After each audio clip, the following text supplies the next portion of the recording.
Hi. I started talking and then realized my camera was off. Welcome everyone. What's up? I'm Jen. I left my webcam at work, so the good lighting is gone. This is OG Salty Bird, Petey himself. Let's see if he's gonna scream. I'm gonna have to. But I wanted to introduce you. Oh, Petey can do a trick. Ready? Somersault. What? Okay, she's going.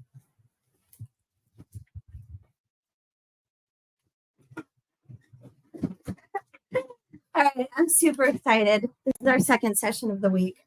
And we left off after chapter 4. We watched some really neat video.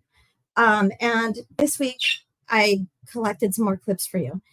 And let's just jump right into the solve and start with the accident reconstruction. I have a few for you. And you can imagine that with an year-long trial, there were varying versions of the reconstruction. So I keep saying accident, but it wasn't an accident. So hellos really quick before we jump in. Little Allison is chirping. Allison, Sally, just go ahead and vote. I'm down to Allison or Sally for the little bluebird. Thank you. Welcome, Gathering Voices. Welcome to tonight's session. Can you guys believe we went 3.5 hours last time? It's crazy. This is going to be a kind of a long one too, maybe an hour. I consider that long. See how it goes. Yay. Joe Tipton in the house. Welcome. Hi, Tipton Mama. Straight out of surgery. She's recovering today, everybody. Send a warm, sweet greeting to Tipton Mama. We hope she's recovering well, feeling good. We're so glad she's here with us tonight. Yeah, Petey's actually being kind of good tonight. Hello, Lotus. Beautiful. So happy that you're here. You love my hair? Oh, thanks. Tipton Mama says Sally. This is actually my real background. This is touchable. Although these are new picture frames, so I just placed them, but I haven't added the photos yet. Don't notice. I mean, that's me in that watercolor in Italy. That's totally me, right? The dog wants out. Come on, baby. Okay, go ahead, Art. Go ahead. I have a horse for a dog in this room. So you know, he might come on camera. He's huge. All right, for those of you just arriving, I'm Jen, aka Salty Bird. And we have Real Justice present. Awesome. Glad you're here. Always fun contributions. Oh, yes. Spokesmodel right here. I hired the talent. Okay. Well, let's do it then. Let's stop gabbing and start watching.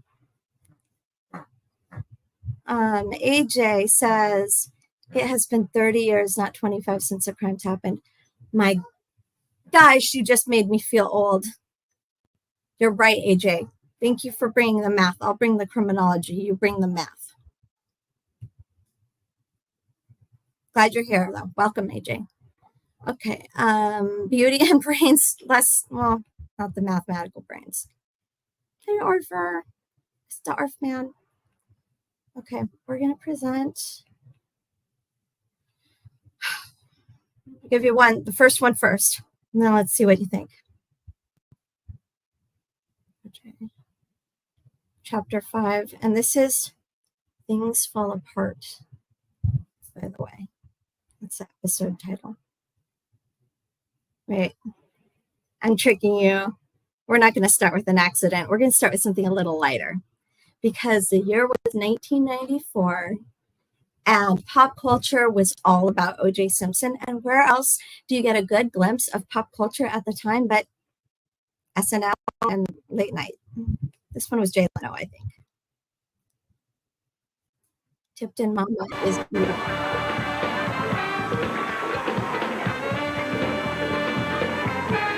We have the dancing Edos.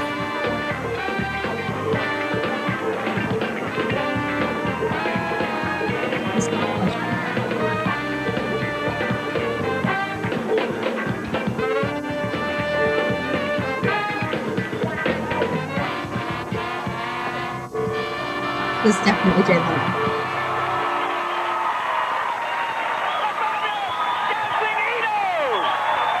The dancing Edos. If anyone else has dated back well enough to know Gilligan's Island, this is the level of spoofery and just mental dichotomy that people reached, where they were just like, this is just like a surreal, right? So this is what appealed to everyone. That started from his Brentwood house, then up the 405. OJ was a mighty running back. His lawyers had some style. They thought that it would only be a 3-month trial. A 3-month trial. Then Marcia started getting rough. She knew she must not fail. With all his lawyers, OJ could go free, or maybe rot in jail. Or maybe rot in jail. So now they're in the courtroom, and they'll stay there for a while. There's OJ, Judge Ito too, some millionaire, and the night, a movie star. We started Vancouver, here at OJ's trial.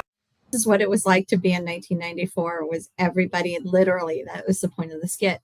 Is you couldn't even be, an alien or a wild child growing up in the Arctic tundra, and not know who OJ Simpson was. So, what's interesting about chapter 6, about the beginning of the book, and chapter 7, just after the murders take place, he talks about how he was so dissociated from them that he understands why everybody in prison says they're innocent, while everybody who's accused of a crime says they're innocent, because they might not be able to even imagine themselves doing it. It was like a dream. So he, like everybody else, innocent. So that guy with the head injury asking, oh my God, did I do it? Am I OJ? That's kind of the headspace OJ's trying to put you in this book. This idea that it was so traumatizing that he couldn't, and it's so traumatizing to have been accused of it, that he now doesn't know if he did it or not.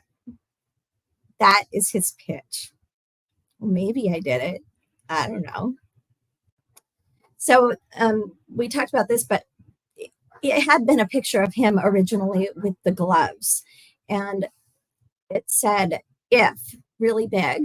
And when the Goldmans took over the book rights, they redesigned the cover. And here we got I Did It, and the addition of Confessions of the Killer. And the dad and sister designed this together. Okay. So, sorry, I haven't eaten all day, and I came in straight from work and turned it on. So you guys got me probably all evening, but eating and doing it. So,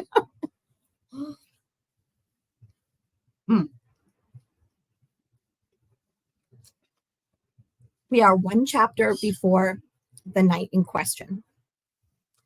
Everything takes place in chapter 6, and we're in chapter 5, which is very short. The point of chapter 5 is to set us up to understand that OJ really tried. They tried to build their life back together, and it didn't work. You're just supposed to feel really bad for how hard it was. All right, a couple more welcomes.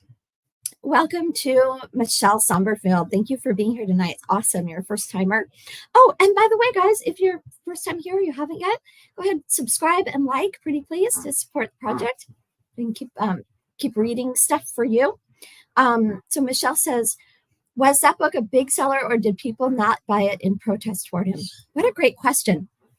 So this book was set to be a bestseller. Was about to be released, and the pushback from the Goldmans was so extreme that they actually called Robert Murdoch, and he agreed to pull it from the shelves. So right on the eve of release, when all the talk shows are doing the circuits and Oprah's talking about it and Dr. Phil is talking about it, and it's at its height of popularity, they're pushing the book, they pulled it. And that was a big win for the Goldmans because they didn't want it out there. They called it a manual for murder, and they didn't want it out there, and they refused to read it. There was a protest and a boycott. Then something happened. They won the rights to the book. And then the Goldmans, with all of their fervor and fight, took that fight to the civil litigation area and took away these book rights from him and all of the rights to his likeness, because that was a win. That was taking something from him. And now suddenly that they owned this book, they looked at it differently. They were willing to read it. So they decided to republish it and go out and promote it. But suddenly, what they didn't anticipate was that the Browns still didn't want this out there. The Goldmans might have read it and realized that there was nothing bad in here about Ron, and it painted him in a very sympathetic light. But the Browns were still reeling because this book is so insulting to the memory of Nicole. It's awful. So when the Goldmans started to go around and promote it, they were running into people refusing to read it. They would agree to have them on TV. For example, Oprah would have them on an episode. There was supposed to be this big showdown episode between Denise Brown, Nicole's sister, and the Goldmans. And they said, we're not asking Oprah to read this. Right? So they ran into a lot of trouble with that. It was only published 12 years after the incident. So this was a banned book. That's one of the reasons we're going through it. When it finally was let off the shelf, yeah, it was a bestseller. This is a New York Times bestseller. Right? In fact, right now, because of the recent release in the FBI dump file, there are on the shelf.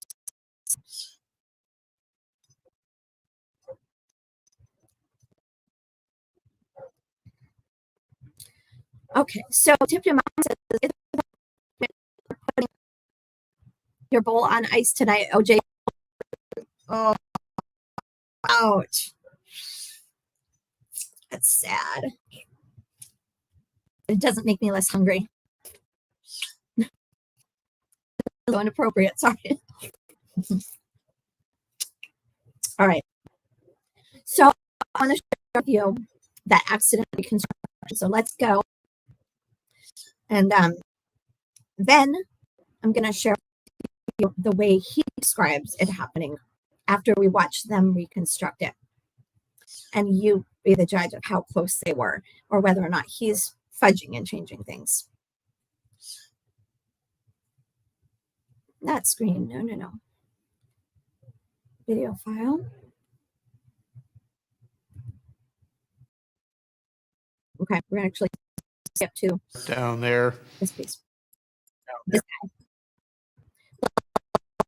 Detective appears in the book, in the chapter, and he's the first one to show up. He gets the call. I talk to him. I'm going to catch us up. Yeah, it does say that. It did. It showed you that, and it highlighted. I was zapped. Oh no, did I get frozen? I'm back. Oh no, I guess I got somebody tell me I'm back. Am I back?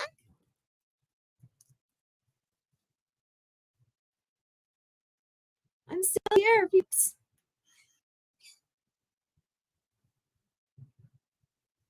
Uh-oh, why is everybody saying what the heck? That's a bad sign.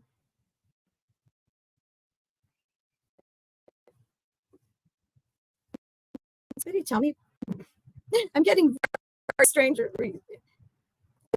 my video freeze.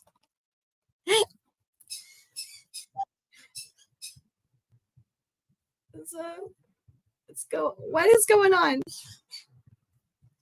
I'm getting all these strange reactions, but nobody's telling me if I'm frozen or not. Is that what's going on?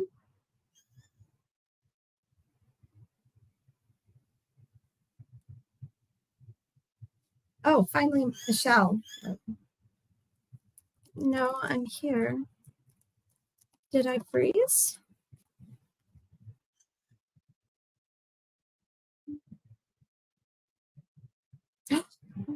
What?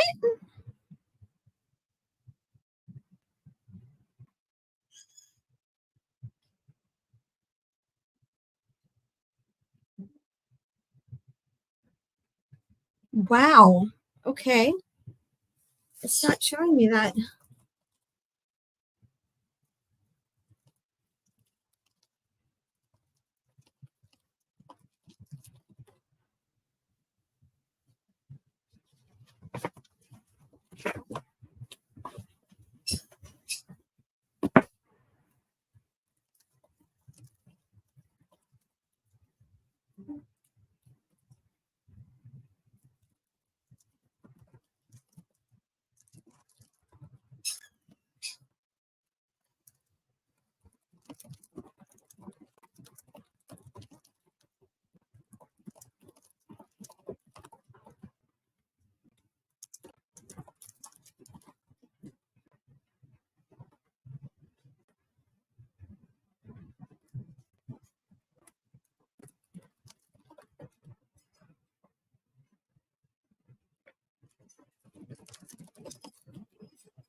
I'm back?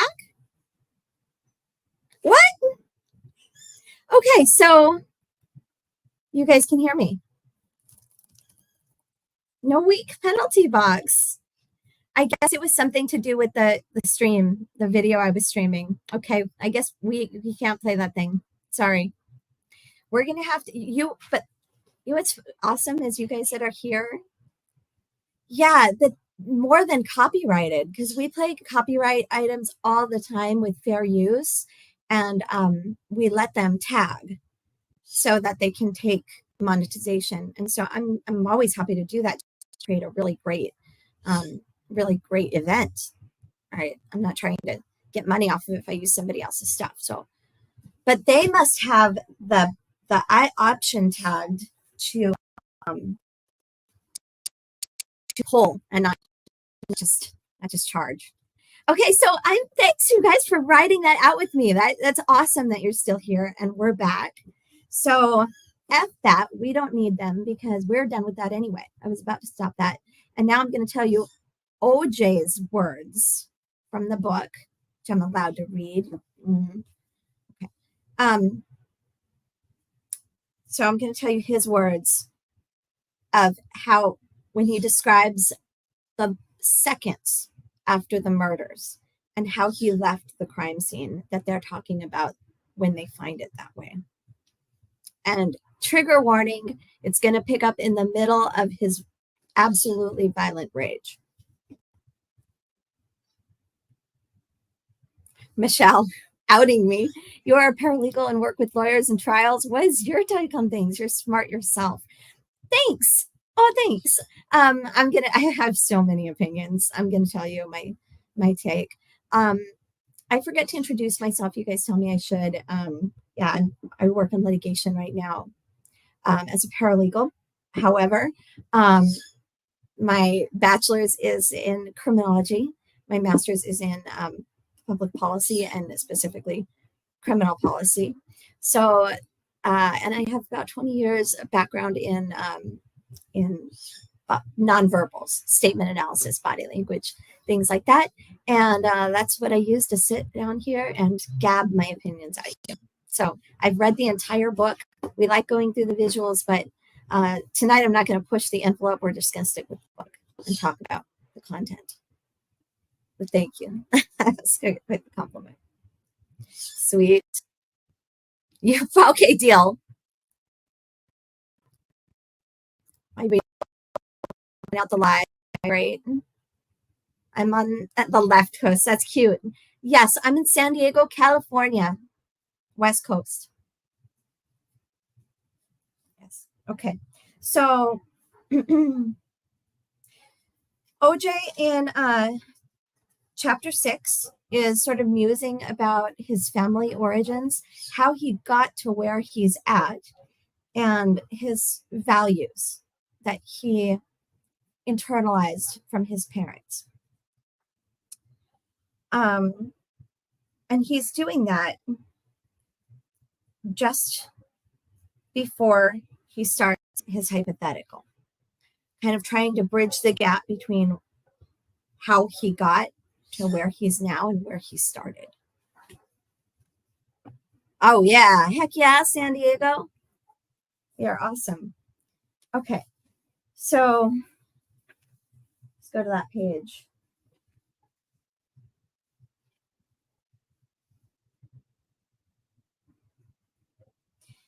Just right after.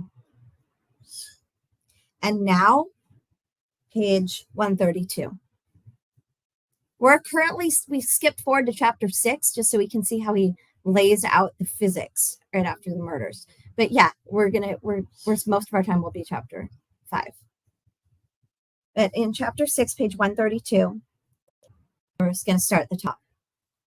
And now I was standing in Nicole's courtyard in the dark, listening to the loud, rhythmic, accelerated breathing of my own heart.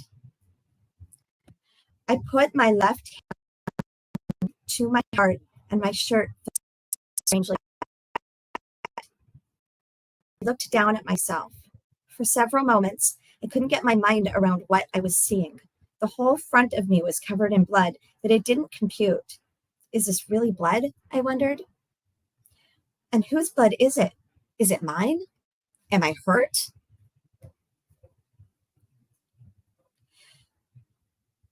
I was more confused than ever. What the hell had happened here? Then I remembered that Goldman guy coming through the back gate with Judy's glasses. And I remembered hollering at him. And I remembered how our shouts had brought Nicole to the door. Nicole, Jesus.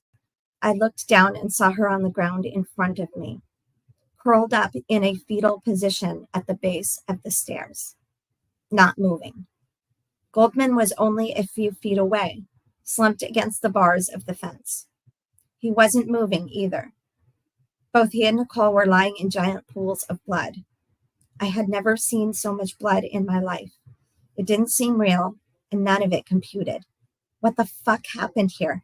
Who had done this, and why? And where the fuck was I when this shit went down?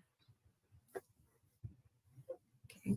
So, aside from not wanting to own responsibility here and purposefully divesting, we're seeing classic dissociation. What happened? Out of body experience. I wasn't there. Blacking out, coming back in, and he's going to claim in the interview that he blacked out.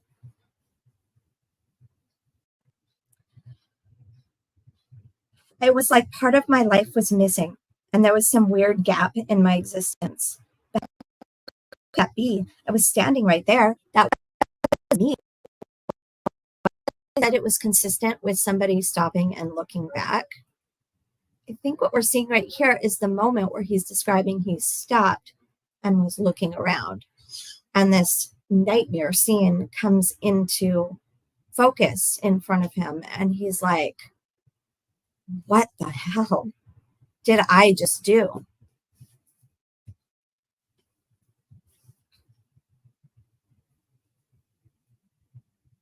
Why would Ron enter the back gate and walk to the front gate?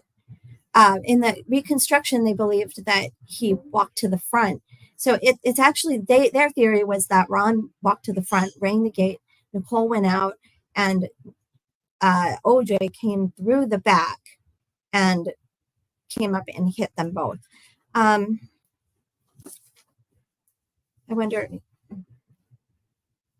I got to plug in my battery here as well. I know that Michelle says, I know that beating someone isn't the same as killing them, but seriously, OJ had a history with Nicole. At least that is what people have said. Weren't there a lot of police calls? Yeah, they said that they were really so if you back in my earlier videos in episode 4, sorry, I'm trying to find my plug. In episode 4 and episode 3, we played Nicole's 911 call, and she's describing them, and they're saying, who is it? What does he look like? And she says, it's OJ Simpson. I think you guys know his history. Then in the trial, they would testify that they had been out at least, say 8. But he argued with that. He said that that was not correct. We also watched footage of him admitting to harming Nicole. I'm really careful with prohibited words. We watched footage that he maintains that that they used him as a poster boy for as a wife beater because he was famous and it was easy and it was a campaign at the time, but he doesn't really count as that. And everybody does it, don't they? That's kind of his overall message. And I don't think his popularity would have never flown in today's culture after the Me Too movement. There's no way. But then it was solid. Get this plugged in, get a little better.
Boo! I'm plagued with connection problems tonight. Whatever. I'm back. Let's see if that works or this works. Kind of spooky lighting. Okay. So, let's go back to our book. Get PD after this. Was it something Michelle said? You guys are so funny. Hanging in there. Okay, it was not violated this time. I don't know. My computer lost connection. Okay. So I had never seen so much blood. It didn't seem real. I looked down at myself, at my blood-soaked clothes, and noticed the knife in my hand. The knife was covered in blood, as were my hand and my wrist and half my right forearm. That didn't compute either. I wondered how I had gotten blood all over my knife, and I asked myself again whose blood it might be, when suddenly it all made perfect sense. This was just a bad dream, a very bad dream. Any moment now I would wake up at home in my own bed and start going about my day. Then I heard a sound behind me and turned, startled. Charlie was standing in the shadows a few feet away, his mouth hanging open, his being short and ragged. He was looking beyond me at the bodies. "Charlie?" I called out. He didn't answer. "Charlie?" Still nothing. I went over and stood in front of him and asked him the same question I'd just asked myself. "Charlie, what the fuck happened here?" He looked up and met my eyes, but for several moments it was as if they didn't really see me. "Are you listening to me?" I said. "I asked you what happened here." Charlie shook his head from side to side, his mouth still hanging open, his breathing still short, ragged, and in a voice that was no more than a frightened whisper, said, "Jesus Christ, OJ, what have you done?" Me? What the hell was he talking about? I hadn't done anything. I jumped at a sound behind me, a high-pitched, almost human wail. It was Cato, the dog, circling Nicole's body, his big paws leaving prints in the wet blood. He lifted his snout and let out another wail, and it sent chills up and down my spine. "Let's get the fuck out of here," I said. Fun twist. No matter what you know, I bet you don't know this. Okay, let me tell Michelle real back.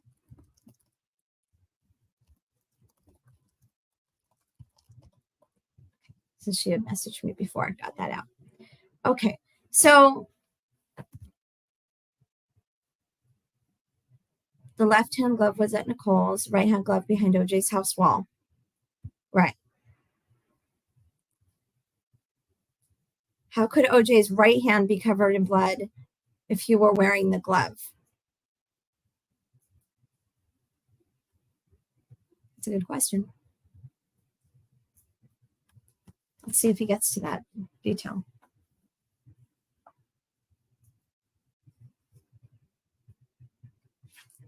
Oh, the fun detail. Okay, so at OJ's trial, a neighbor testified as to hearing the dog wailing and figuring out that something was wrong, because the dog is who led people to the bodies.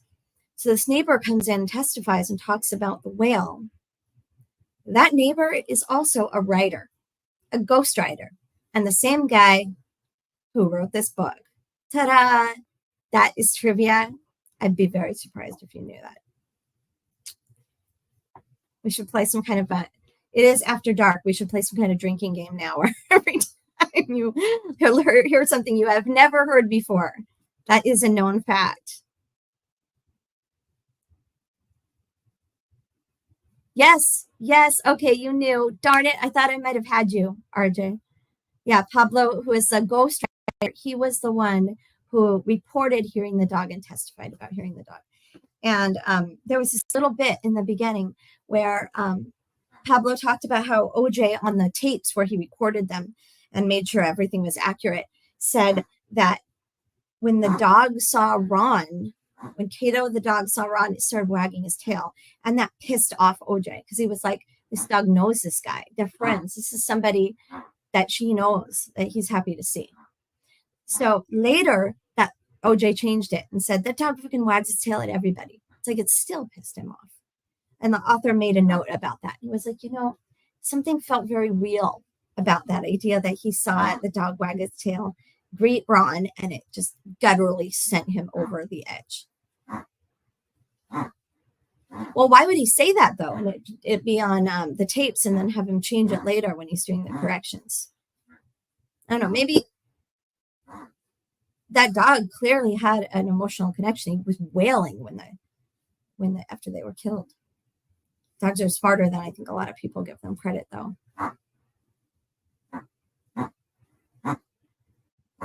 Yeah, and we talked about this last week. Only bad people leave dogs outside. I know he was a murderer and all that, but leaving the dog out is going too far.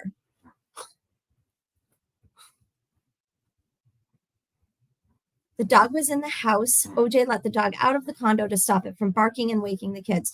Okay, maybe, but the reconstruction theory was that Ron rang the bell and then Nicole had come out. But OJ is going to tell you that Ron walks up after he does. And so And we'll see. They're coming. OJ's coming from the back, Ron's coming from the front. Pablo lived in the alley, across the alley. And he happens to be a well-known, recognized nonfiction ghostwriter who knew Judith Regan. What an interesting small world. Okay, so we are getting ahead of ourselves. We're going to go back to chapter 5 because it is very short, and I want to honor it because this is Nicole's effort to not only first rehabilitate and repair the relationship, but this is also Nicole's effort to break away and become her own person. And it didn't go well for her. Okay. Things fall apart. So recall from last week their anniversary of trying to work things out and engaging in this 1-year period of reconciliation was Mother's Day. Hey, welcome, Jack, a very good realtor. Great to see you. He says, dog was an Aikido. They are known for not barking unless something is wrong. Wow. They're also very protective, so the dog would have fought the attacker unless the attacker was an owner.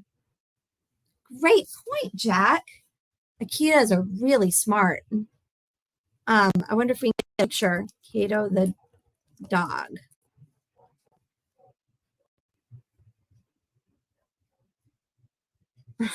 Apparently a lot of people name their dogs Kato.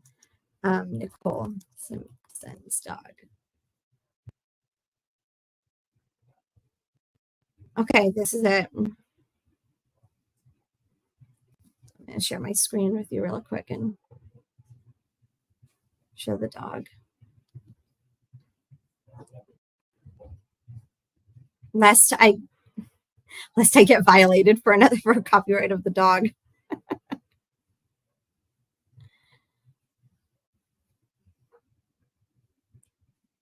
There's the dog. There's Kato the Akita. He's cute. He's really cute, isn't he?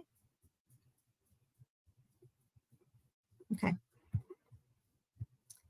I'll take that off the screen. That was cool. Oh, we got friends greeting each other. I don't want to miss things on the chat. This is interesting. Okay. Michelle, why do you think OJ was found guilty in the civil trial, if not the first one? Do I have that correct? What was the difference? Less pressure, more evidence? Asked like a paralegal. Nice. You're very smart yourself, Michelle. I think that the burden of evidence is much different. So a common way that lawyers, I'm not a lawyer myself, but lawyers like to explain the burden of evidence is even a scintilla more than 50% is enough to make you guilty in civil court. So all you have to do is be more than 50% likely to be guilty of the thing. And that's the burden of proof level for a civil trial. It's called preponderance of the evidence, simply more likely than not. So what would constitute reasonable doubt in a criminal trial, Mark Furman, I think we all believe that the turning point was Mark Furman for this case, would not necessarily preclude a guilty verdict in civil. So while the Furmans, are very verbose about how being found civilly guilty was proof that he did it, it really, from a legal perspective, it's not. It's simply proof that it was more likely than not that he did it. And that is the legal standard for civil. Thank you for asking that, Michelle. What a great opportunity to share.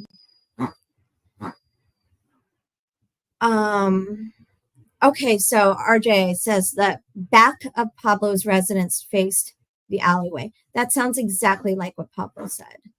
I do have an interview from him, but I'm afraid to push my luck tonight and give you more footage. RJ, watch Kato the dog during the low-speed chase. When the Bronco gets home, Kato the dog doesn't move for a long time. Is he outside through the gate or something? Is that what's going on? Oh. Anybody here ever read the book What the Dog Saw? It's an awesome book, and it talks about observation from the perspective of the observer that nobody's observing. Cops everywhere, OJs. Cops, car lights, flashes, and Cato the dog doesn't move. Cato the dog was traumatized after that. I'm sure he was. I'm sure he was. Cato, yeah. Cato the dog should get his own YouTube channel. Just saying.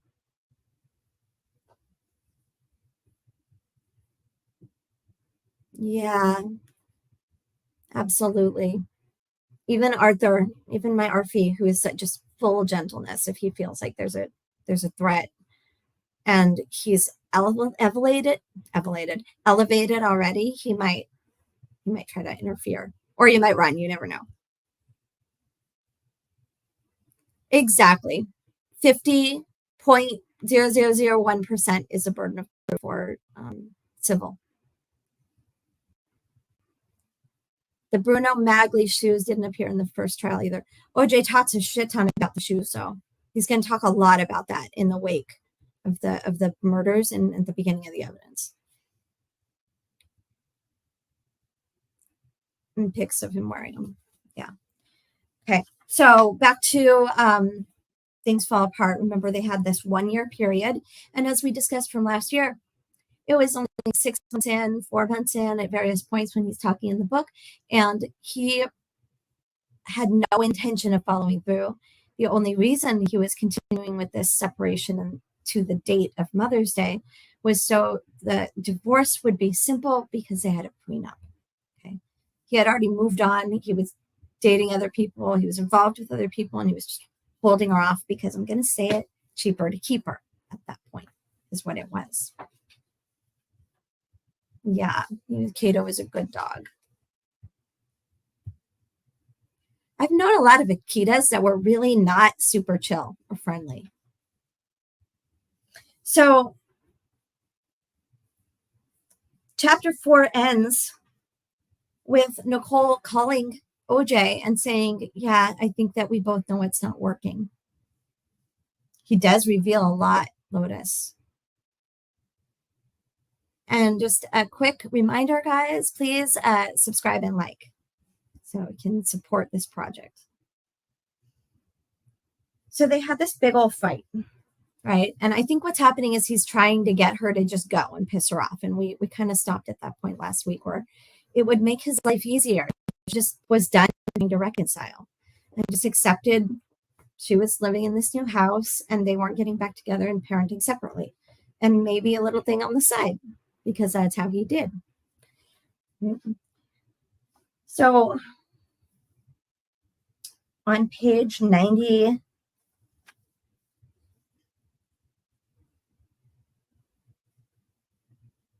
don't know how much of this I want to read.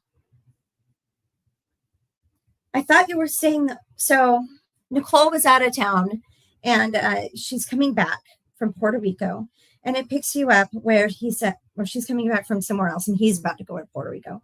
And it picks up where she says, well, I missed you. I knew you were going to Puerto Rico for a whole month, and I wanted to spend a little time with you before you left. Now, OJ reveals in here that the only reason why things were working was because he was out of town so much. And he was intentionally skipping town to avoid spending time with her during this year period. So not only is he, faking the reconciliation, but he's trying to minimize the time that they have to interact. So it's not going to get real. There was something a little weird about the whole thing. Nicole was never a good liar. And when we got together that night, something told me she wasn't being completely honest with me. But I didn't pursue it. I accepted what she told me, and we had a terrific weekend together. She was the old Nicole again, the good one, meaning agreeable, just willing to agree to anything. Nice, sweet. On Sunday morning, I was packing for my trip. I suggested hooking up in Miami in 2 weeks, where one of my friends was getting married. I told her I'd fly up from Puerto Rico and she could fly down from LA, and we could have ourselves another perfect weekend. Just like this last weekend, I said. It really was perfect, wasn't it? She said, and I swear she had tears in her eyes. When I left for the airport, I was in a terrific mood, and I remember calling Nicole's mother from the limo. I know I wasn't real optimistic about the whole reconciliation thing, but it looks like I was wrong. I said, eating my words. Things are finally getting back to working out.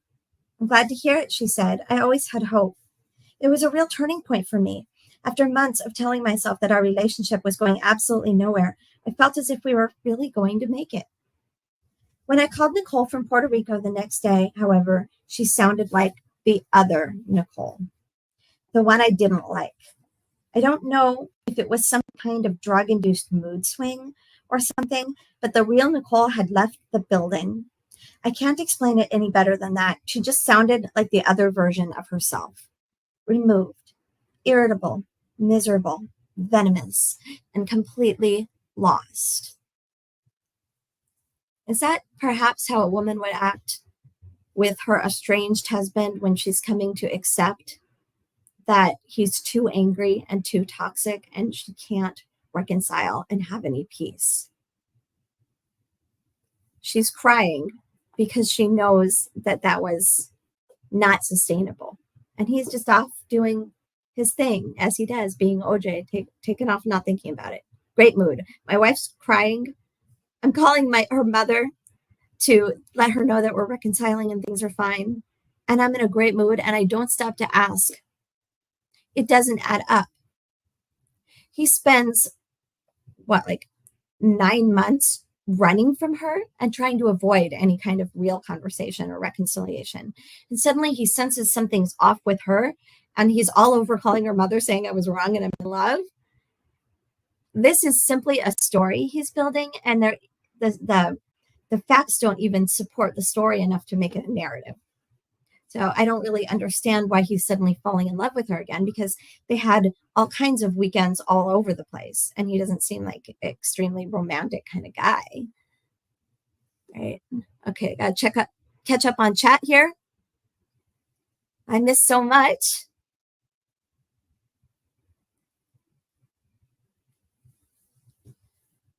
RJ, I would have let Paula come to the dance recital because he didn't want to. OJ wouldn't let Paula come to the dance recital because he didn't want to piss Nicole off. Yes, he's going to talk about that. She wanted to go. He said no, and he got into Arthur. Arthur's been bumping my camera. He got into an argument with Paula about it, and she left upset. So now suddenly, after having both of them and what he wanted from both of them in the sweet spot, now he's on the outs with both of them. I think that's what he's pissed about. But we're still before that. That happened after. OJ had snapped on many occasions, Lotus Blossom says. Yeah. And we've been seeing that. And please, again, subscribe, like, trying to get up. Arthur, buddy, trying to get up that promotion so I can have more resources, right? More followers, more watchers, more resources to do these things. Yeah, we've been talking in the last series. We have 4 episodes before this, and a lot of them are talking about his various little snaps, his little earthquakes, and the big ones, the 911 calls. Paula broke up with him. Yeah.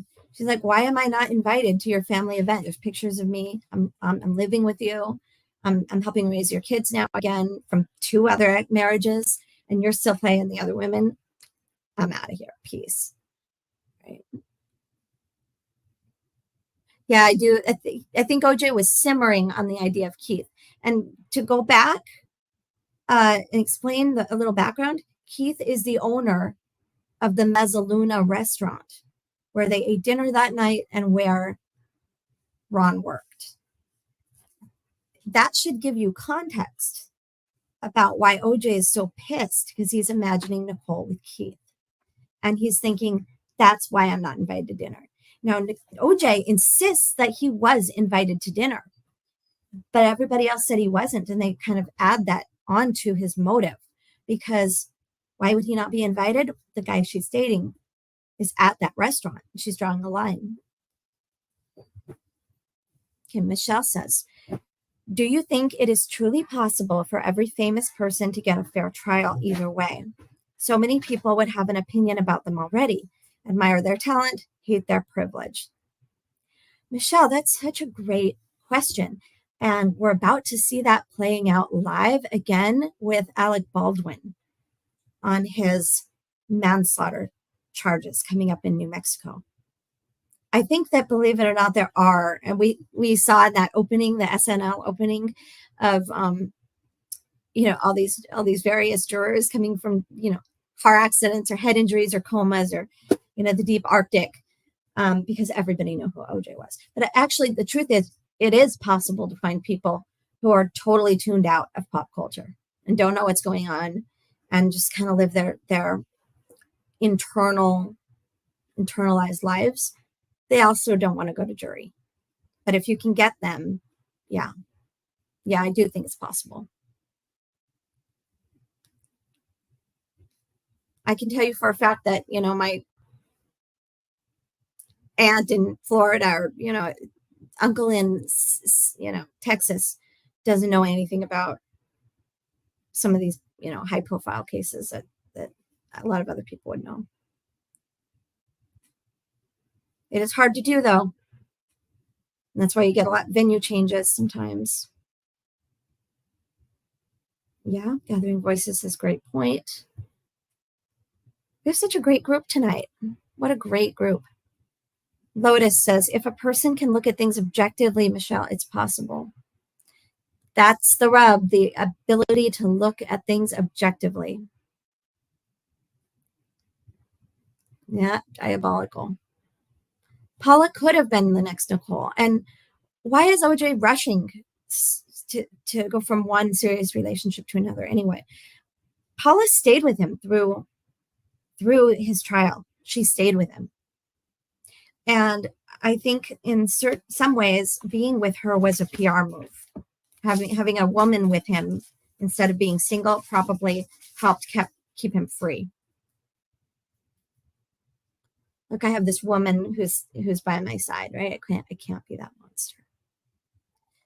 Michelle says, Lotus, I agree. You really have to put emotion aside and look at the evidence. I'm a legal assistant, but still, I imagine voir dire is something trying to decide on jury. So fun facts about juries. In California, at least all the cases that I've been working on, they don't allow you to, quote, pre-qualify a jury. So you can't qualify them for a lot of things. They give you a very narrow band. So you might have an idea in your mind. You do get together, you meet, and you put together a profile of your ideal juror and the jurors that you probably don't want, who wouldn't be sympathetic to your case. And then you aim for that. But aiming for it is more of it's a very subtle thing. It's not like you can take a lot of direct actions toward it. It's hard to explain. So you might be able to ask, like you can ask roundabout questions. This is really ridiculous, but in the Chad Daybell voir dire, jury selection lasted forever. And one of the things the prosecutor was asking was these weird random questions about eggs. He was using analogies about, if I asked you to make me eggs, and you like making eggs sunny side up, but I like eating eggs scrambled with cheese, and you think cheese is gross in eggs, but you're making the eggs, would you make my eggs cheesy for me? And so this prosecutor, he knows he can't ask, what are your political affiliations? He knows he can't ask, how do you feel about gender, and all these things, but he can get them to comment and give expressions and kind of give a little bit of insight into the way they think. and it gives them a chance to eliminate low-hanging fruit. Do all kinds of weird psych tricks. Also, you'd be like running in, have somebody going and Googling or doing, background reports on the jurors as you look at them. Is ideally what you should do. Gathering voices. Funny, I worked with the same murderer named Paul in California. Accused murderer, I should say, who has not had his day in court yet. That's going to be a case for another day. I think a few of us maybe have known this person here in the room.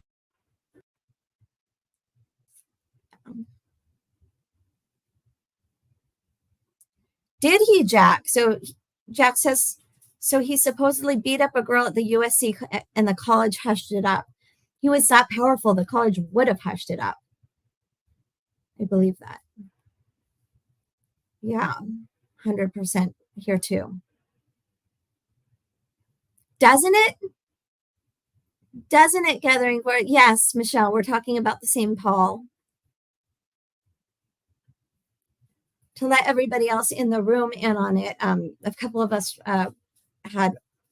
who are in this group, I'll just speak for myself. I worked at a company along with a guy who was found out to be someone else. He was using a fake identity, fake name, and he had a long laundry list of alternate identities, and his girlfriend turned up dead in Mexico. And that is a case that we probably will cover. He's currently in custody and awaiting trial for escape charges, but he has not yet been charged in the death of his girlfriend, Raquel. But I am following that very closely, and we'll probably bring that story to you and our experience with this person. Very sad.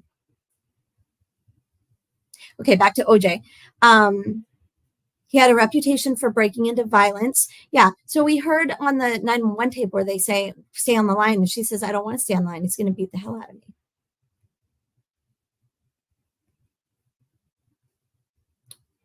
I don't want to skip any comments.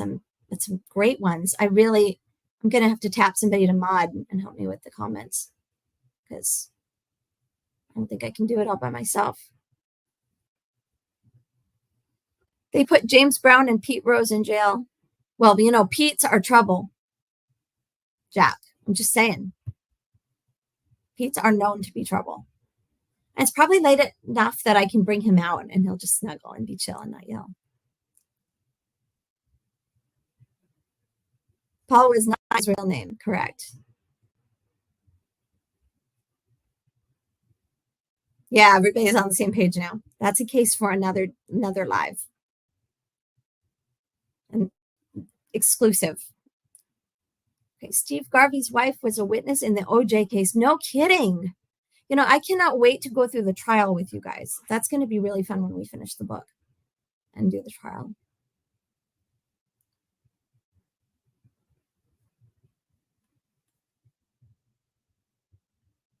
Okay, so we have a little reunion going on here.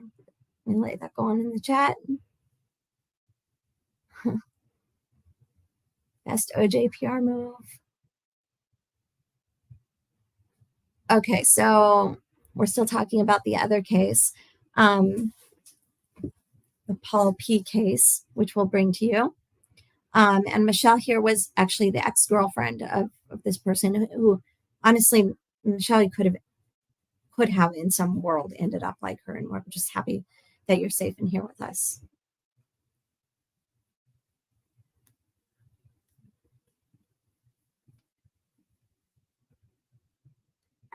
I don't want to derail this good show with personal stuff about Paul. I knew him as a real name and original name. Yeah, that's for another day. But yeah, it was all about identity theft. And sorry, your show as good as that's just derailing. It's cool. It's cool. And we will do a session on this at some point. Just not ready yet because there's a personal element to that. Okay, so I'm going to leave that at that.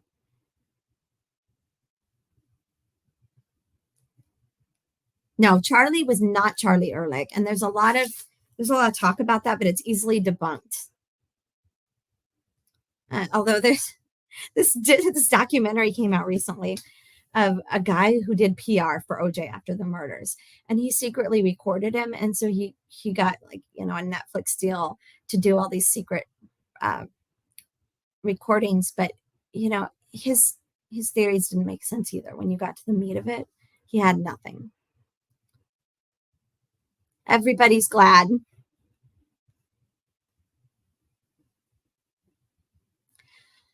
Michelle, now on the Natalie Wood, that's another great one. I'm going to put that on the list of cases to do, a series after OJ. I think probably, but I haven't read enough about that one. Okay, should we go further into how it all went wrong?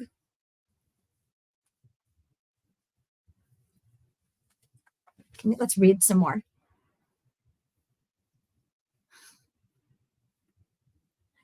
Everybody's making friends on here. This is great. What a fun group. I'm sorry, I hate to keep saying it, but we have different people coming in and out. So if you're here, you like the content, please like and subscribe to the channel. Share it. Whatever you gotta do, share it so we can keep doing it. Because it actually takes work to put together all this stuff. And I'm getting a little better at it, but it takes time, and it's fun. It's fun as heck. I want to keep doing it for you. Okay, so this is where the fight happens. They're on the phone. He's calling from Puerto Rico. Page 91. She was whining about getting older and how much she hated it and how much it depressed her. And I told her to join the club. I was getting older too, and a lot faster than she was. But I dealt with it because there was no other option. I asked her to put the kids on the phone and chatted with them about their day. Then I told them I loved them and to go to bed and behave themselves. So I totally feel like something is missing from the story here. He's leaving stuff out. Especially because he jumps time. He goes to the next evening. Something else happens this night. I believe this. Oh my God, that's so exciting. I did it. That's weird. I adore you too. I love it. There's nowhere I'd rather be tonight. This is great. Well, maybe I can think of one thing. And you know who you are. All right. So the next evening when I called to check in, she was even more venomous than the previous night. Why are you calling me? She snapped. Why am I calling you? To see what's happening, to speak with the kids. You're checking up on me, aren't you? Why would I be checking up on you? What have I got to check up on you for? Well, I don't want to talk to you, she said. Well, I don't want to talk to you either, I said. Put the kids on the phone. Man, it was weird. This was not the Nicole I'd known and loved for the better part of 17 years. This was a whole nother person. And yes, he says another. At that point, even an idiot could have told you that drugs were involved. You don't get mood swings like that from eating Wheaties. I'm just going to put this comment up. You don't get mood swings like that from eating Wheaties. Well, you also don't get them even from, I don't know. Okay, so he's leaving something out. What's she pissed about? What did he do? Did he do something? Because this is OJ. And we're on to episode 5. And I already know that he's always up to something. And his normal behavior is when someone catches him and calls him out on it and gets pissed, to go, who, me? What are you talking about? You are crazy. He's a gaslighter by instinct, by breathing. So he's talking about her being crazy. He's not telling us what he did. There's some silent perpetrator in this. He's not telling us what's going on, nor does he ever de-escalate. Who straight up says, well, I don't want to talk to you either. He never says, what's wrong, honey? He never says, are you okay? Right? He never expresses worry and say, like, what was going on with her mentally. He just straight to drugs. Well, this guy, he was on him too. Everybody says he was. And he's complaining about her not partying as much when she becomes a mother. So it doesn't add up Just doesn't.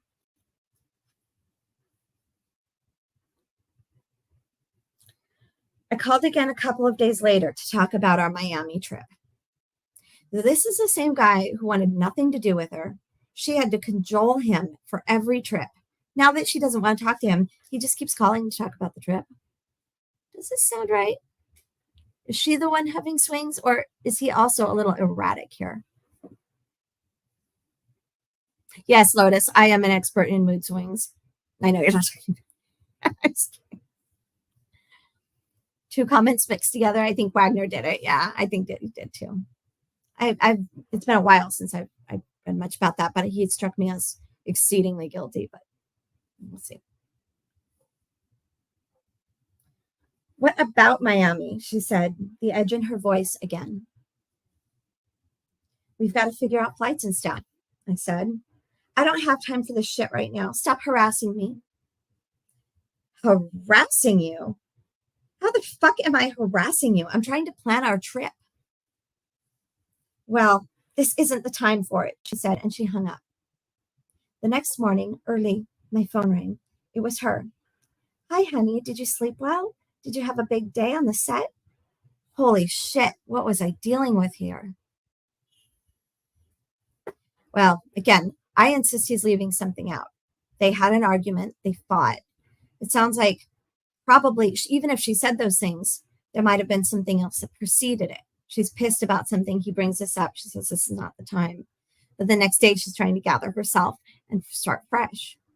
You know, if somebody stayed in a bad mood the next day, that would be actually a mood disorder.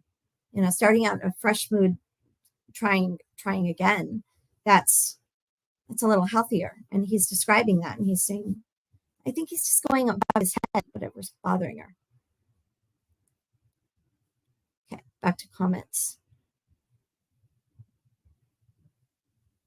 Oops. Okay. Michelle, Tipton Mama. Okay, now I'm thinking you may be someone else, maybe the person who kind of brought Jennifer and I together on the comments. I think Robert did it too. No proof, just believe.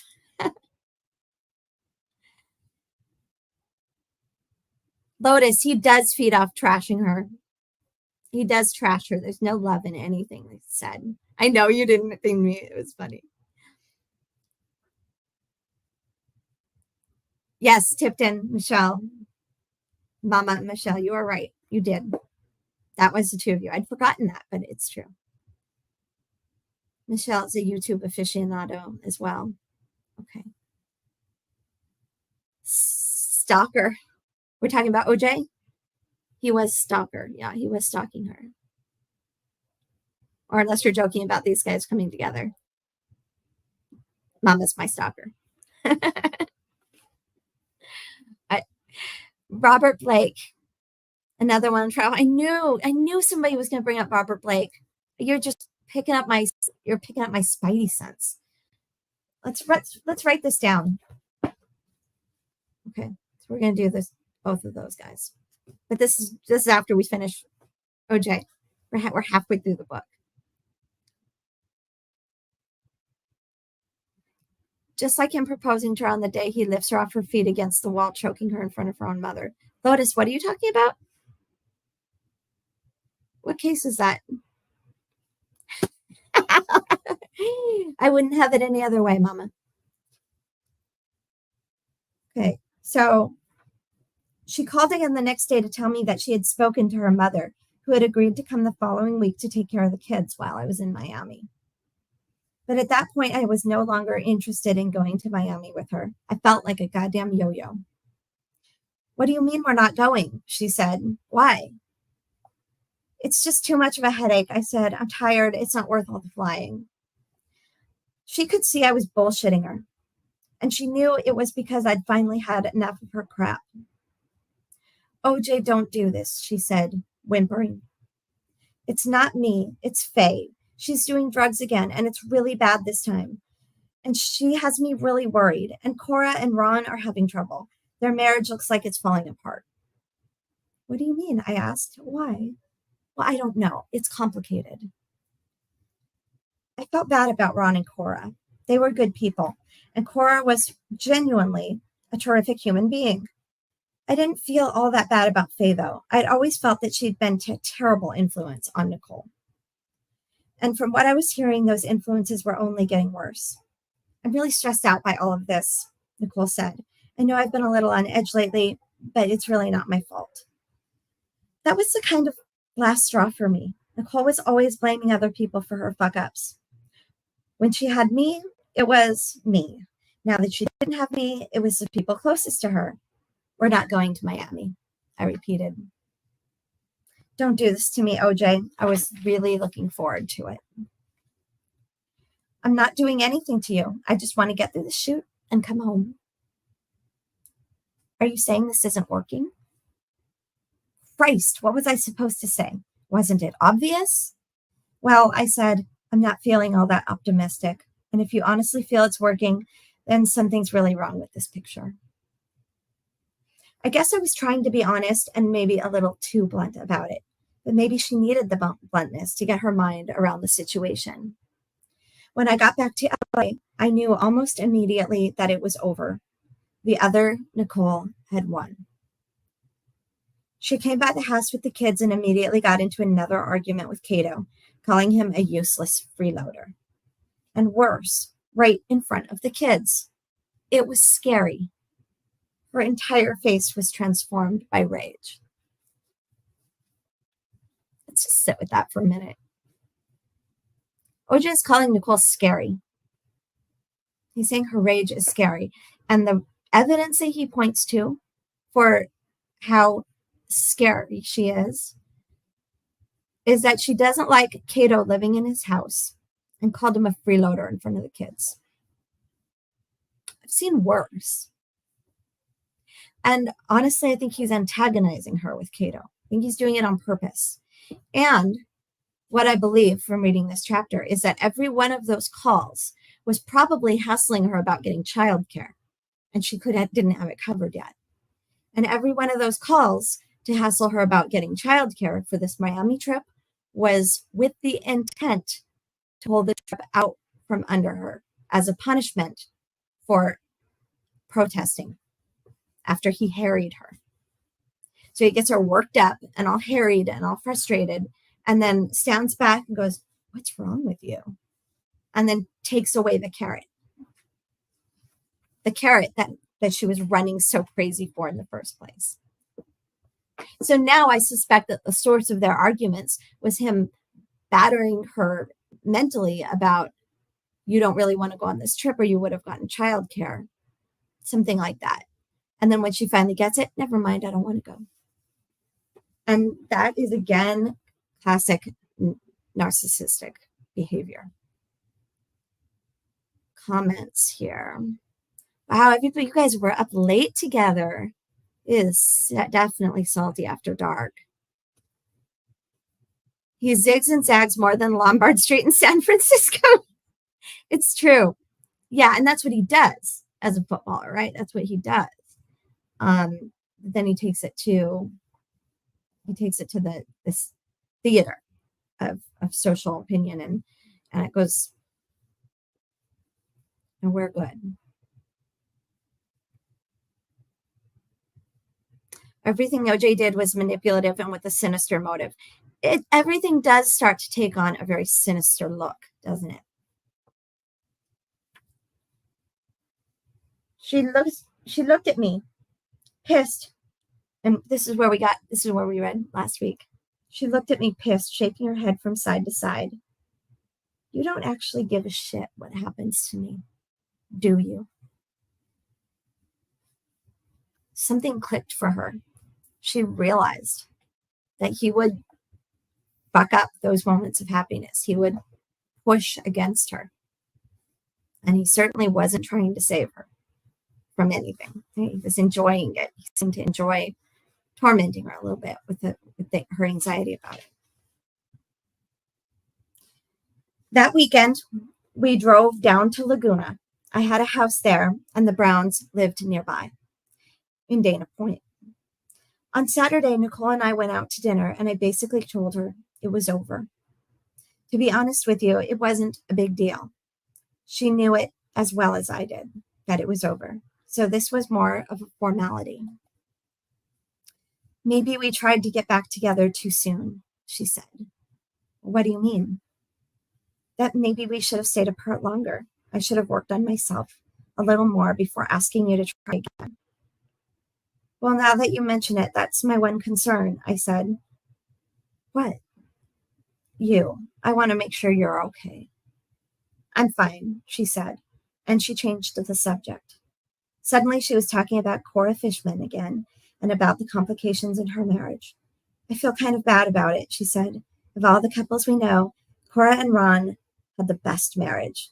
She also talked a little bit about Faye Resnick, who was having very serious problems of her own. She was still messing around with drugs, apparently, and her boyfriend, and finally read her the riot act. He's really pissed, Nicole said. He thinks Faye is out of control. What do you think? I asked. It's not good, she said. When the food came, we must have looked like every other married couple in the restaurant. We sat there eating, not saying much, and from time to time I'd reach across the table with my fork and spear something off her plate. The next day was Sunday, Mother's Day. We went to church with some of Nicole's family. Denise was there with her 6-year-old son, and Nicole kept dogging her. Why is he wearing a black shirt and black pants? What kind of outfit is that for a little boy? And in church, no less.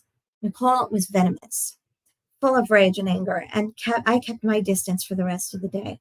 By nightfall, the bad mood had passed, and we drove back to Los Angeles to her place on Bundy, and I went inside and helped her put the kids to bed. Well, I said, looking at her and feeling kind of sad, it's over. I know, she said. We went into her bedroom and made love. We both knew it was going to be the last time, and that this was our way of saying goodbye. It was actually very nice. We fell asleep in each other's arms. In the morning, when the kids were up, I slipped out of the house and went back to my place on Rockingham. It was time to get on with my life. And back with Paula. The end of chapter 5. That means the next page, the next chapter is chapter 6, The Night in Question. And that's where OJ covers in detail the murders. And that is what we're going to read together from start to finish, every word, not just sections, but start to finish on our next session. That's all the reading I can do for you guys tonight. My throat is tired, and I can't play videos for you because I've been put in the penalty box. But next time I will cut the videos closer, and I'll flip them and put a logo on them. And I think that will probably allow the fair use because it will be changed enough, right? I'm getting in the legal mind right now, but I'll try.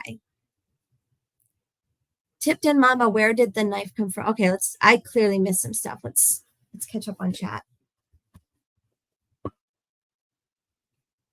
Michelle, do you think that murder was premeditated, planned for a while, a short time, just a couple minutes? Michelle, I think studies show, so I'll just go back and say studies show that our brains make decisions about, if I remember correctly, few split seconds before we are consciously registered that we made that decision. And that, for example, might be, I'm picking up this lip gloss. So if you hook me up to a bunch of sensors and put my brain on a scanner and ask me to hit a button and report every time I make a decision to do something, I'm actually going to become aware that I made the decision after the machine registers that I had made a decision. It's weird. It's weird.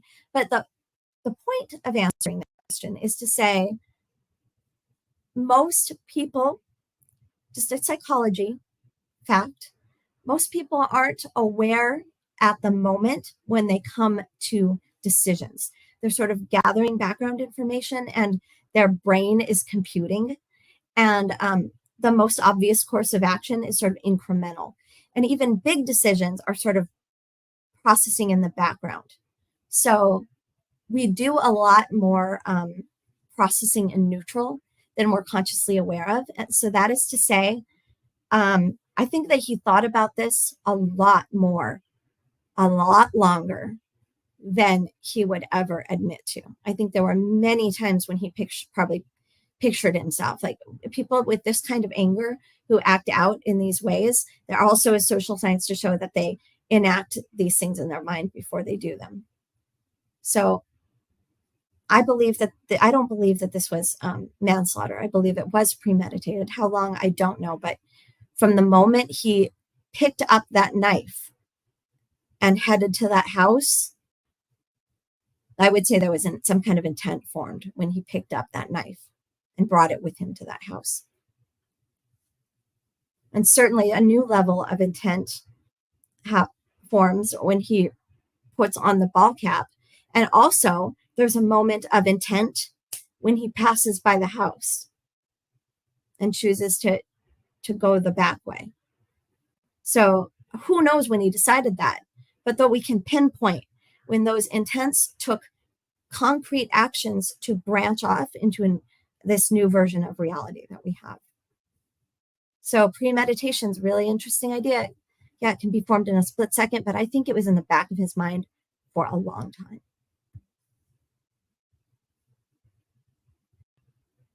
Gathering voices. That's way too dark even for me. It might be fun to treat this book as a screenplay and act it out live. Yeah, it probably would be fun. Casting now. Casting.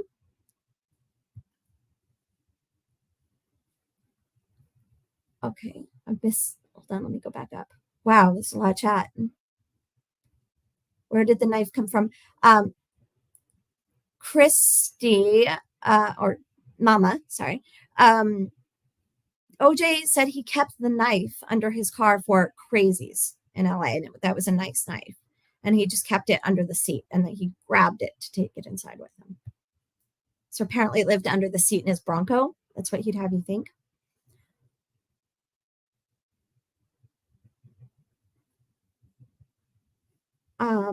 Lotus and Michelle are talking, I think, about Robert Blake. I feel like I missed something there. Lotus says, Nicole Kardashian and Kris Kardashian were taking turns babysitting Faye. Yeah, the Kardashians were part of that group. But notice he doesn't talk shit on the Kardashians. Because, fun fact, also, if you didn't already know this, OJ and Kris boinked in the hot tub. They had an affair while he was married and while she was married. And both of their separations came after this. And apparently there was, I don't know, I can't validate if this is true. It's so salacious that I'm just going to have to put that stamp out there that says this is salacious, and I don't know if it's real.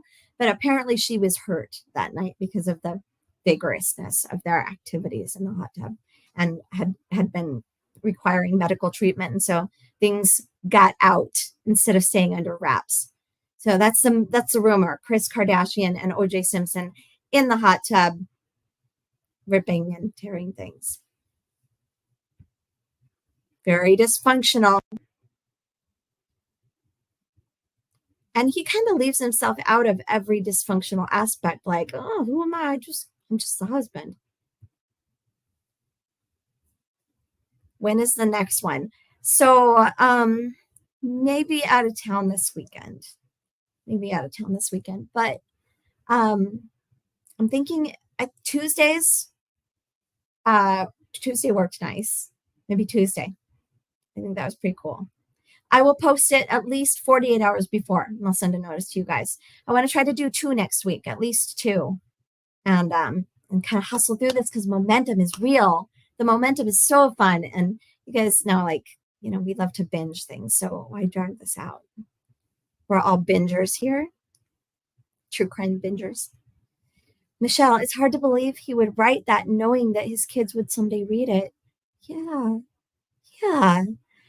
It is. And Judith Regan, who contracted him to do that, she said he first refused, and he only did it because he was so hard up for money. And they gave him $1 million. And the if I did it part, she believed that was so he could retain plausible deniability for his children, because who cared what the rest of the world thought at this point?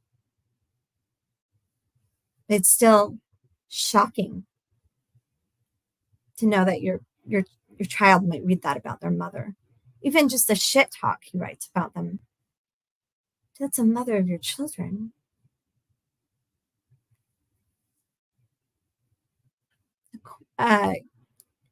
You can come in. Yeah. Let me see if I can give you a link to get in. I'm not sure. I've never done that yet. I did it by accident once. Remember, I had Jack in the live invite. Okay, here you go. Check your private messages. Gathering voices. You have a link to call in. Okay, see if that brings you to my dashboard. And we'll try doing it on purpose. Let's get a call from Florida up in here. Okay, so Mama says, Jen and I are working on me becoming a mod. I need a few more days post-surgery to be ready for that, I think, though.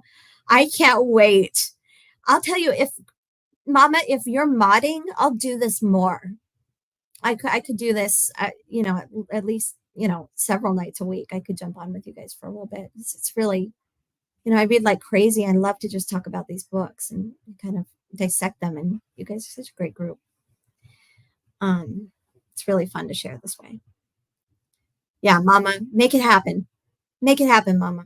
We'll do this. We'll jump on in the mornings. Sometimes I can do mornings. I can sometimes do lunches. It's just a little too much for me to set up the whole thing and mod. And this is with my laptop camera. There's no lighting. There's no ring light. So you guys are seeing me in all my glory. I think I should at least light a candle, hey? Should I light candles? He gave himself permission over time. And, maybe we'll close with just a little bit of the if I did it that covers, that starts to get close to covering this. And because we know that was not copyright infringed. We didn't get problems for that. If I disappear, I'm so sorry. I will come back if they cut me off. But I think I want to play just a little bit of that for you so you can see his affect when he starts talking about it. We watched him before. We'll watch just a few minutes tonight. And then looks like we're going to be late tonight with call. I don't know if the call's going to happen. I don't know. But I threw it out there. I don't know how much longer I can last. I'm going to have to take my sleeping pill, and we'll see how far that takes me. Glory. Glorious. All right. Let's see if I can't play a little bit of this for you, and we'll close with that. I'll stay awake as long as I can with you guys, but these animals want some attention. I'm going to get the bird too. Be great. Episode 4.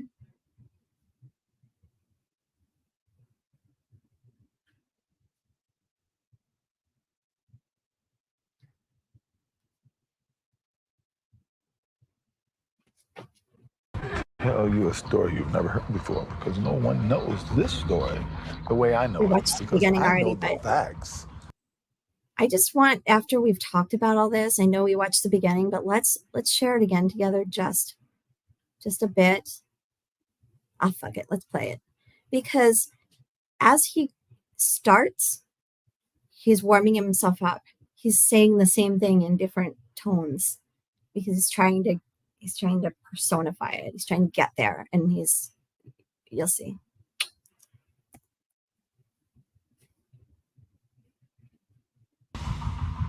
Thank you, Tell you a loves. story you've never heard before because no one knows this story the way I know it because I know the facts better than anyone. Got to I'm gonna do get what the we got to bird. do. I can't. I'm going to tell you a story you've never heard before because no one knows this story the way I know it. It takes place the night of June 12, 1994, and it concerns the murders of my ex-wife, Nicole Simpson, and her young friend, Ronald Goldman. Forget everything you think you know about that night because I know the facts better than anyone. The story you know or think you know, that's not the story, not even close. This is one story the whole world got wrong. Title action, find the defendant, Orenthal James Simpson, not guilty of the crime of murder. OJ is innocent! He's guilty. He's got to live with himself, man. What did you think of the verdict? I felt that if there's anything right with the universe, there's no way they can convict me of it. OJ sat down with the publisher, Judith Regan, in 2006 for what would be his first and only TV interview about his relationship with Nicole and his movements on her last night alive. Regan and Simpson agreed that he would write a book about the killings that she believed would be a bestseller. It was called If I Did It. What do you think people are going to think of this book? Some people say maybe it's blood money. Well, guess what? Every book that was written about this case was blood money. After the victims' families protested that OJ should not be allowed to profit from the murders, the book's publication was suspended, and this interview with Simpson never broadcast. Tonight, not only will we show you the never-before-seen interview, but Judith Regan herself is here to tell us what she was thinking while sitting across from OJ Simpson that night.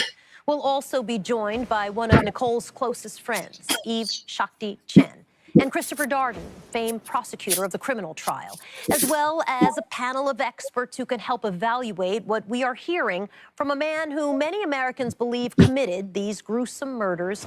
I want to talk about the first time you met Nicole Brown. Yes. Where was it? It was right on Rodeo, a place called the Daisy. It's a little breakfast place. I had actually gone there because my first wife, Marguerite, and I had just realized and decided the night before that it wasn't working with us. OJ was married to his high school sweetheart, Marguerite Whitley. They had 2 children and a third on the way. At the time he met Nicole, he says his marriage was on the rocks. You know, we had had a trial separation. We had lived together till June, and we realized it wasn't going to work. But she told me she was pregnant. Geez, what are you, here we are, not, how could you get pregnant? Whatever. And I was so depressed. But it was our anniversary. The next day, over the weekend, would be our anniversary. So I went into Beverly Hills. I bought her a coat for them to deliver it to her. And I ran into a friend of mine. He said, let's have breakfast. And when we walked in, this vision turned to me and said, where do you want to sit? And I remember thinking, what a gorgeous girl. But I can't deal with this. So 3 days later when I came back, I went back into the Daisy and was having lunch with the owner. And she came back in. And I said, man, I would really like to take this girl out. And he called her over and introduced us and, said, this is one of the good guys. And you were together from then on? Well, yeah, I had to take her, before we went to the party, I had to explain to her that I was married. But I wasn't married. It sounded like a line. But after we talked, I think she believed me. And we're together ever since. You courted her for 7 years? You were together 7 years before you got married? Yeah. Long That's courtship? Correct. Yeah, well, I really wasn't looking to get married. Most guys aren't looking to get married. I had 3 kids. Obviously early on in the marriage, my 3rd daughter was born, my 3rd child, who passed away a couple of years after that. But I wasn't looking to have kids. And then after a few years, she mentioned to me that, she had been helping me when my kids were with us, raise my kids, and she kind of wanted her own, which was a good point to me at the time. But I was still kind of hesitant. And so 2 things I want to point out about OJ's style. Number 1, his go-to strategy for dealing with a conflict is redirecting and normalizing through social means. I'll give you an example of socially normalizing. Well, John and Mark are doing it. Guys all do that. And so I naturally do that as you do, right? It's everybody's doing it argument. And he just did that. Well, guys aren't looking to get married, but he has a pattern of chasing down 18-year-old or young women and expecting them to settle down with him and raise his children, but not have their own. And knowing what they want, but pursuing it anyway, because he tells you he does the exact same thing with Paula Barbieri. She wants kids. She wants to get married. She's now helping him raise 5 kids from 2 different, actually 4, because one of them passed away.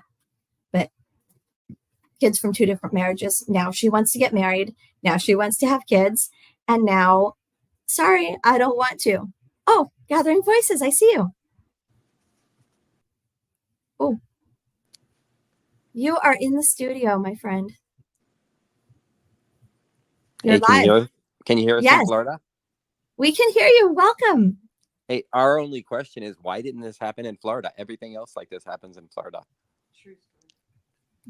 Oh my gosh. I that's a great question for the universe because OJ did go to Florida afterward. That's exactly Figures. where he relocated after the murders. If he had only done it in Florida, it could have been like a stand your ground offense. It would be a misdemeanor in Florida. Thinking it would have been a misdemeanor.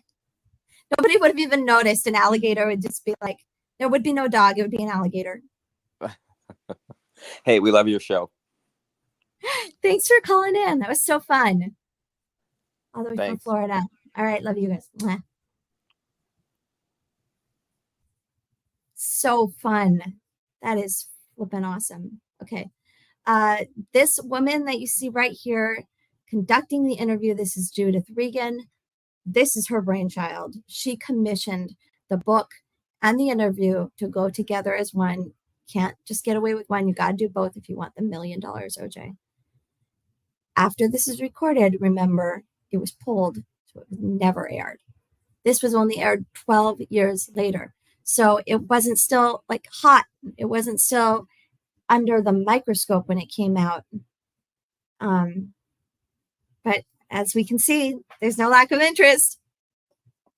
12 years later, unsilenced, and we see the truth. And the irony that his confession is what is silenced. And the whole world doesn't have any problem listening to him talking about how not guilty he is. Why would you silence a confession? Judith Regan it was so much shit about drawing him out, but she does what any good interrogator does, make the person comfortable so they'll talk. And that caused a lot of friction with us. But for the most part, we had a terrific relationship. You write about the night in 1984 with the baseball. Birds are clock eaters. I don't know why this has become such a big deal. This is what bothered me with the media and these stories is I hadn't committed to a wedding date. I think I committed to, I got engaged, but then I'm do what most guys do, you know. You put it off. I'm telling you, well, we'll get married maybe next summer or something. And I had. There's the normalizing. All the guys do it. Most guys do it. You know the thing. You know. Glossing over details. She had come home and we were talking about it, and we went out front like we often did. And we was talking about what it was. And I was sitting on the front of this. It was actually my car, but I had bought it for her. And I had a bat between my legs, and as we're talking, it's it's bouncing off.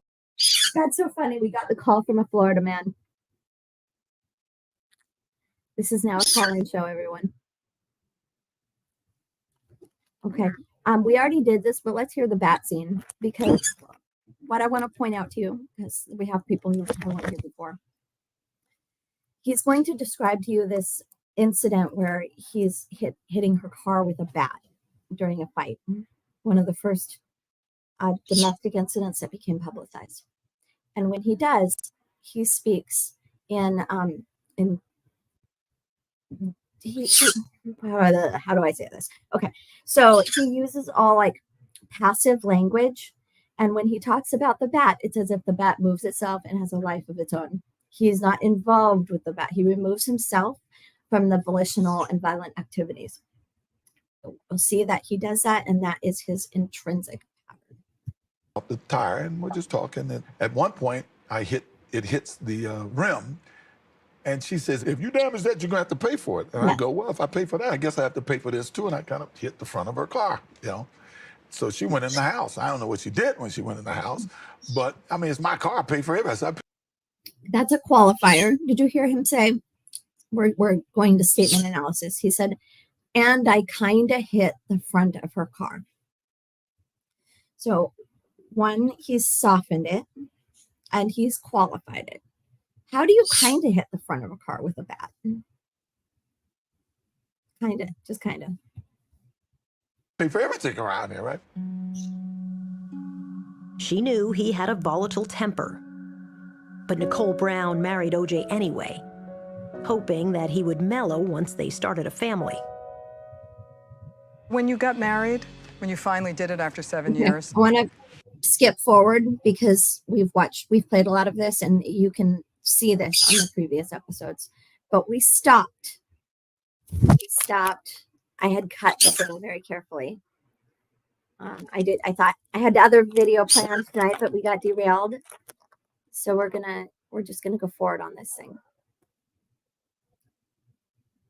This is Judith Regan, the same woman doing the interview, with her hair blonde. About I don't know 6 years later. I can't get it. I look back in my life, other than the deaths of my loved ones, along with Nicole, my daughter, my mom, I always said it was the most depressing and sad night of my life, because we had been to a New Year's party. We were home. We were both, sort of intoxicated. We were very affectionate. But somehow in the middle of this affection, she asked me about some earrings. That night, the Simpsons had been partying with OJ's friend, the pro football star. We went over this too. Friend gave his wife a bunch of earrings. She was like, "Oh, how beautiful!" The friend had said OJ bought some for her too. So that night, they get into a fight.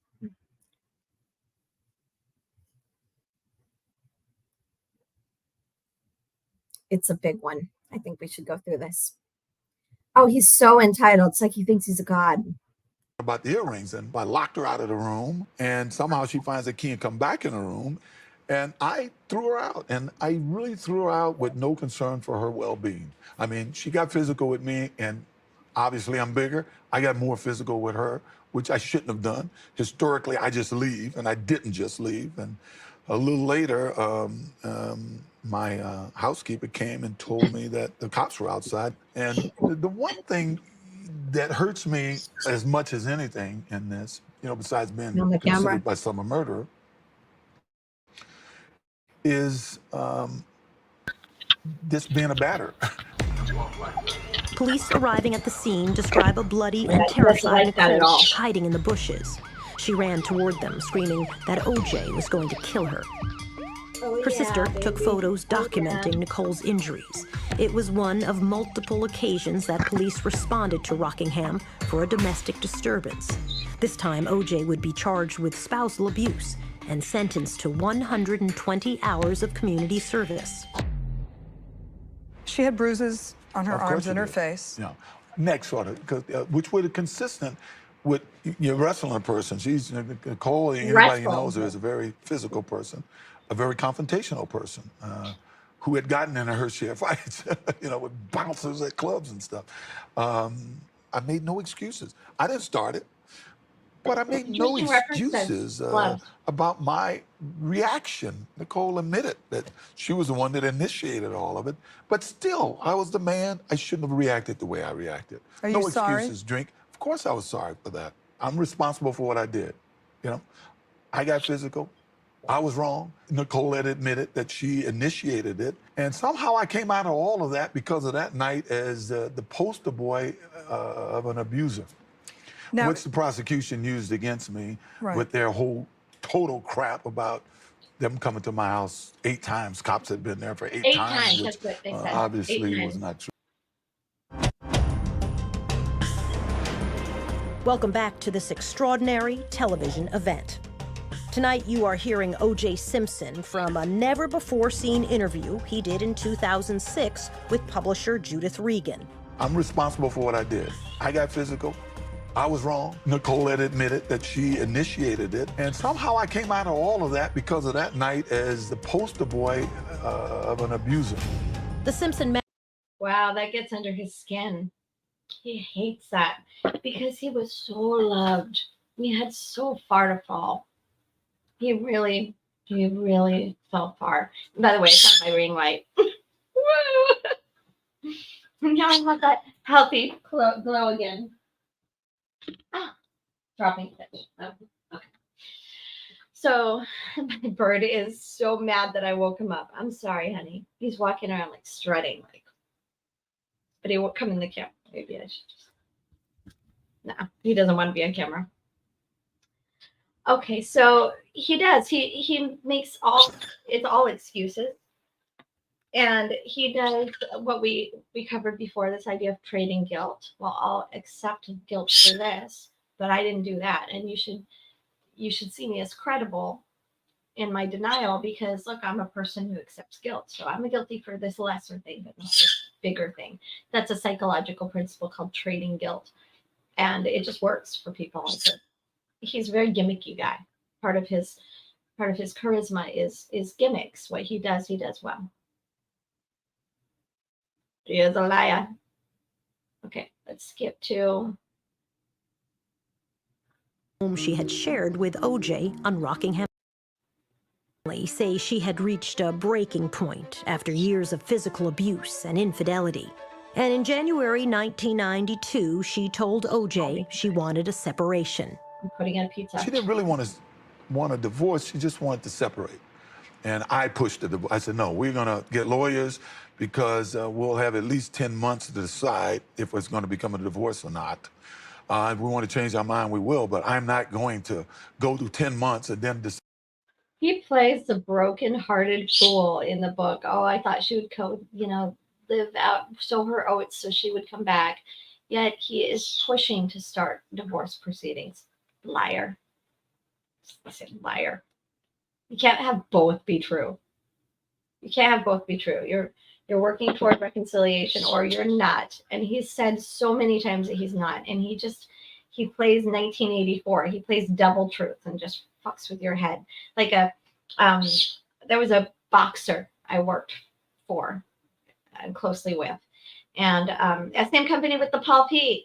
And his style was just to basically theoretically like just come out punching, dancing around you and tap you till you were so dizzy you didn't know where it was coming from, and he would just give in. OJ kind of tries to do that with his charm, disarm you, redirect. Oh, look over there, red herrings, and then normalization. Red herring, normalization. He does it like a memorized pattern on the field. Yeah, no, Michelle, you call it. Yeah, I always appreciate your perspectives. You have a lot of great opinions that you share with us. Let's see what you have to say. Seems like a cat in a litter box trying to cover his shit, but it still stinks. Yeah, we see he gets caught in that liar's loop, and we talk a lot on this channel about the liar's loop. What a supportive group. Yeah, super funny. Oh, that's great. Okay.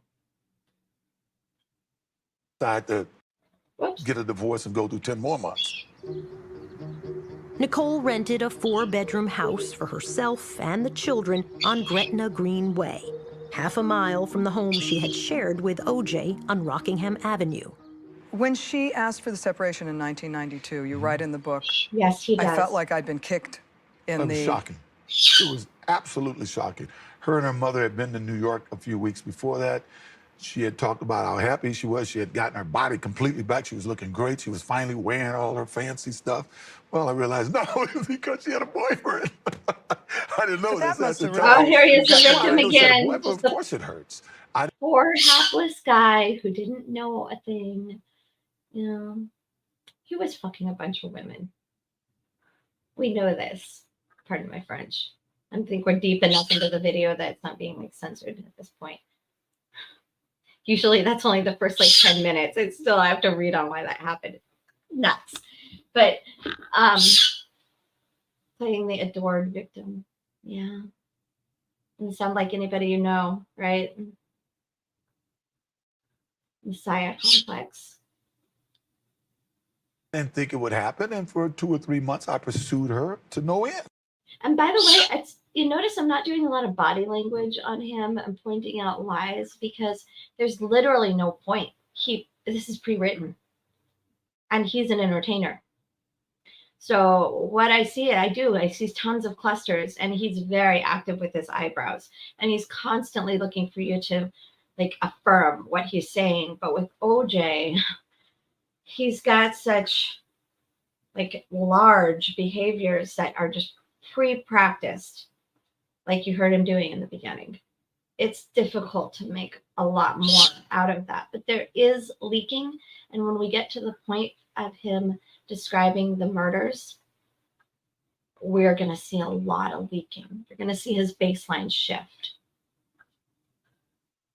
Doesn't it?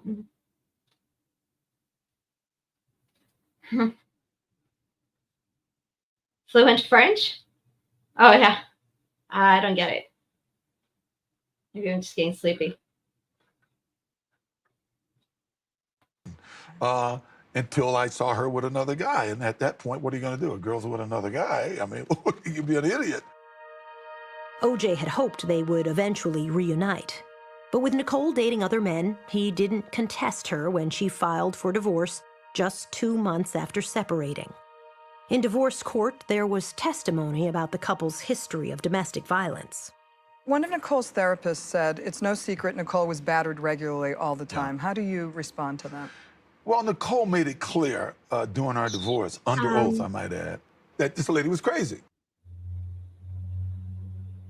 Michelle, that's interesting.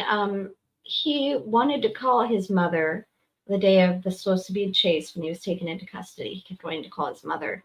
He also talks just a little bit in chapter 6 when he's chipping the balls. In that famous "I'm chipping the balls" section. He talks a little bit about his parents there, so we can get a little insight into that. We're going to do that next episode. I love that you asked that question because it is pretty true. A man's relationship with his mother often forms the kinds of relationships he has with women in the future, as is true about women. Oh, I dropped my pen. Women and their dads. It's very true.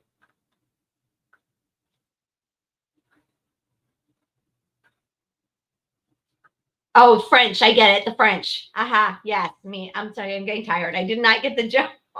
Now I get it. What did I miss? She had told me, this lady's crazy. She wants me to say these things about you.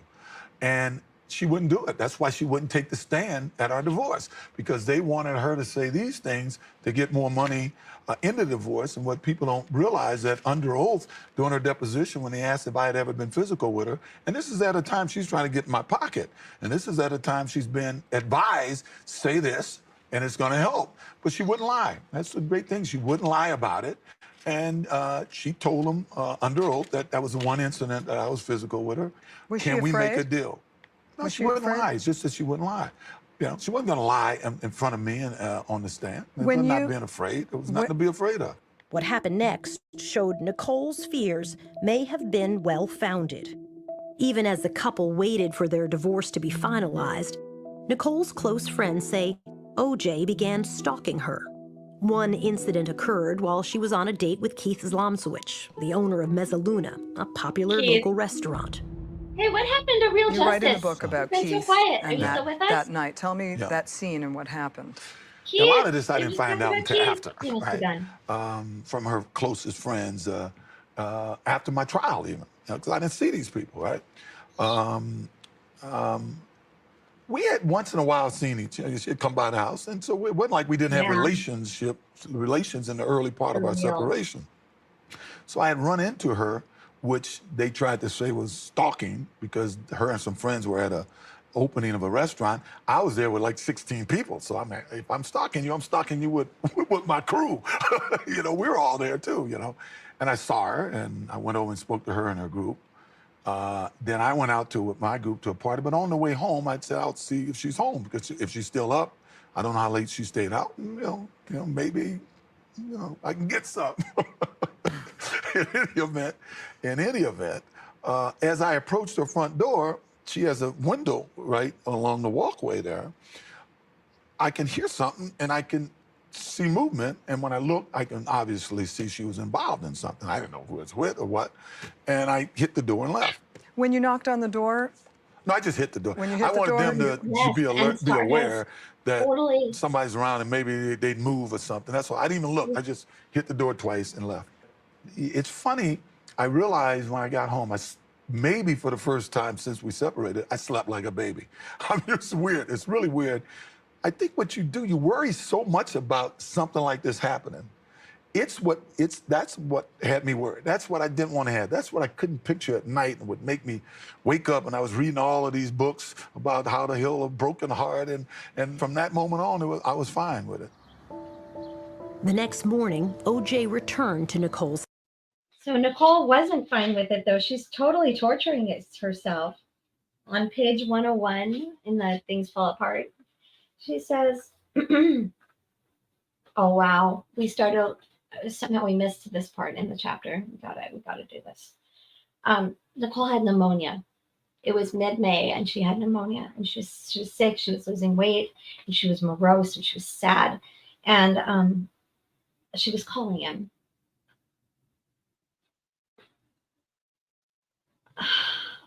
I wish we had tried harder, she said.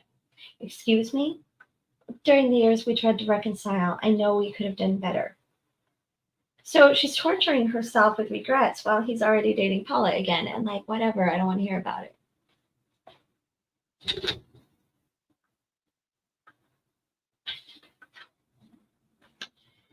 And he's talking crap about her because she has pneumonia. I went back to New York on business, he says on page 100, and returned a few days later, and the next morning before I was even out of bed, the phone rang. He wasn't even out of bed. How inconvenient. He's always bitching. He really is. He's always bitching. Okay, so it was Nicole. I'm sick, she said. I've got pneumonia. Could you come by and take the kids to school? I got dressed and hurried over. She looked like hell. Sweet. I changed the bed linens and tucked her back into bed and took the kids to school. Then I stopped at Froman's, a Santa Monica deli, to pick up some chicken soup. I took it back to the house and sat with her, watching her eat it. I didn't understand why she was sick. This was mid-May. Who catches pneumonia in mid-May? I just knew this had to be connected to the drugs. You're not doing anything you're not supposed to be doing, are you? Oh, OJ, please. How many times have I told you? I don't want to talk about it. The weird part was she didn't deny it. She always had been a lousy liar. She just avoided the topic. I wanted her to talk about it, though. So did her mother. So did anyone who cared about her. Hell, Cora Fishman had begged her to talk about it. We all wanted her to face this thing so she could begin to do something about it.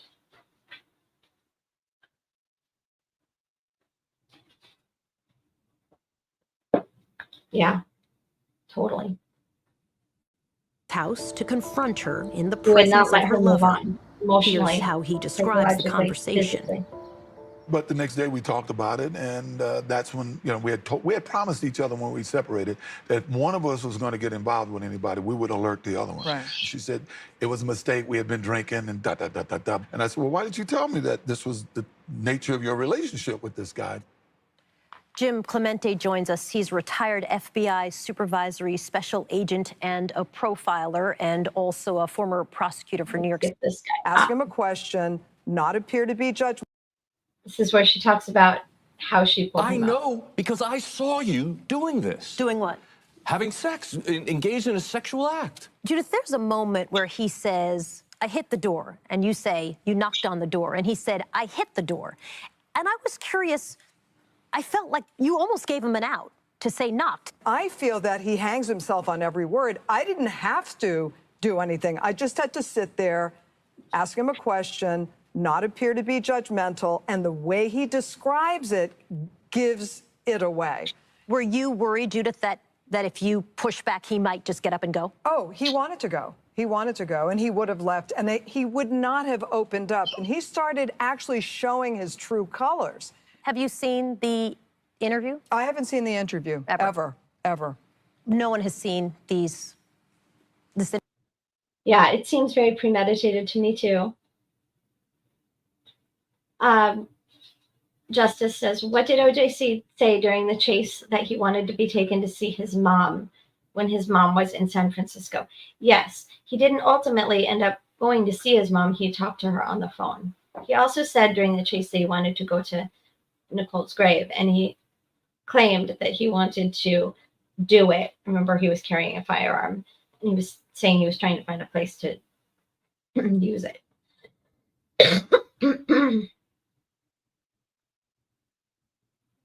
You all sound like a bunch of weak, whiny women. Okay, that was a joke. I can tell you for a fact that that was actually sarcasm that didn't come through.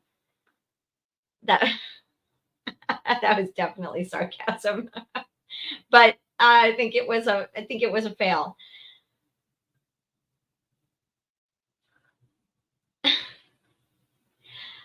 Present, awesome. So glad you're still here. All right. Argue points, not people. So that's my only request. I'll keep it friendly, get passionate, argue ideas. Do not argue people. No, you guys, trust me, I know who this person is. It was a joke. Let it go. All right. So trying to find the parts of the book that match up with the video, but I'm getting really tired, so we're gonna end it soon. And then I think I'm actually off on Monday, so I don't know. I get it. It's a big episode. It's the actual murder, so I want it to be a day when people can be available.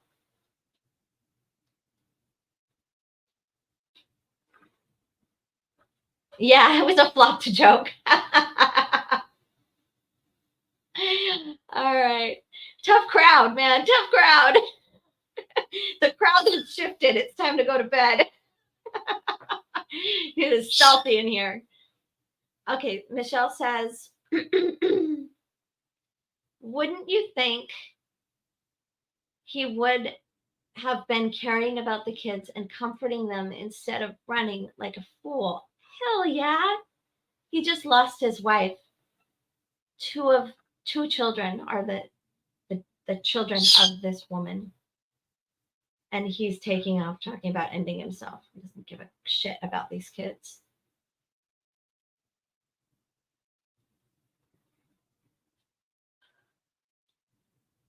Yeah, so we're thinking about, I keep thinking maybe Sunday though, but I'll probably be out of town. I'll nail it down. For now, let's say Monday. It'll be the murders themselves, the video interview, and the entire chapter is going to be read to you. So plan 2 hours for that night, I think, because we're going to get into it. And that seems to be how it's been going. Okay. So we'll just do a couple more minutes here and share our last thoughts. And I'll play a little bit of music for you as we wind up so the chat can go for a few more minutes. Interview before. Nicole was actively dating, and so was OJ. He had women coming and going, including the day after catching Nicole with someone else. The next day is I call a friend of mine, a Hawaiian Tropic girl that I had met from the past and who I'd run into, and she said, I heard you and your wife were apart. And I said, well, sort of. And I said, well, I'll call you. And I called her. I was going to get some, right? Finally, after this, in any event, she came over and... Okay, we'll do a little body language here. I have seen some analysts say that this is like a true laugh and a true smile. In my opinion, it's not. He's very, very practiced at giving us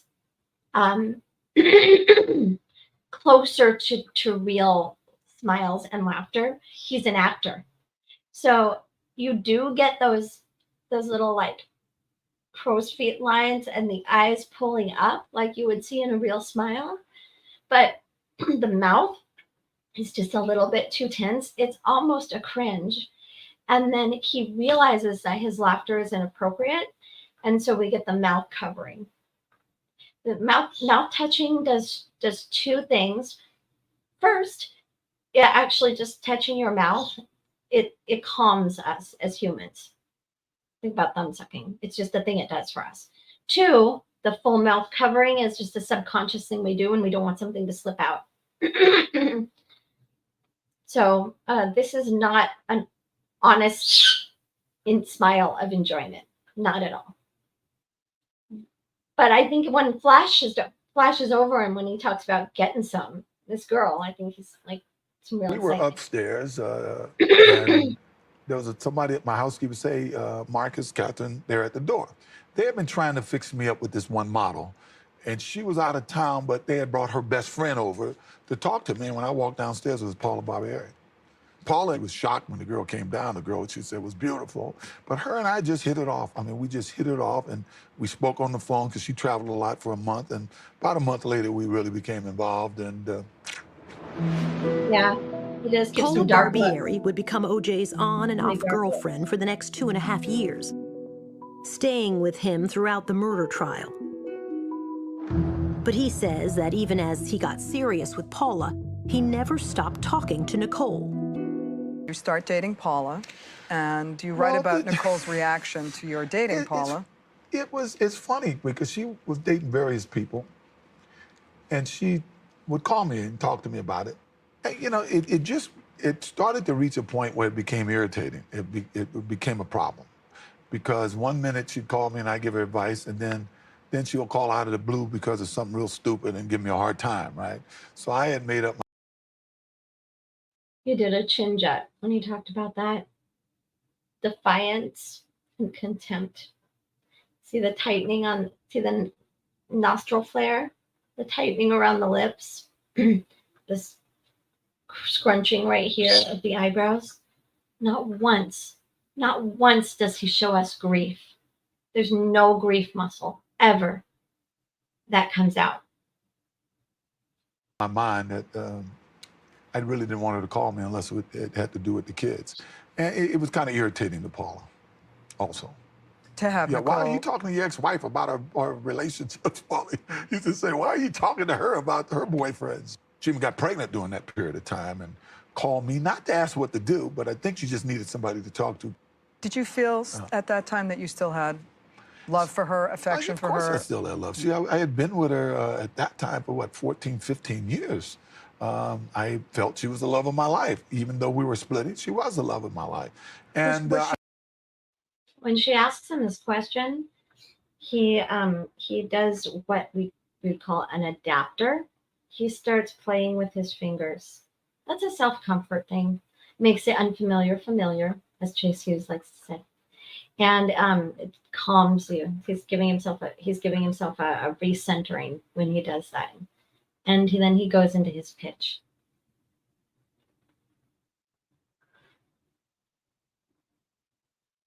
No grief, none.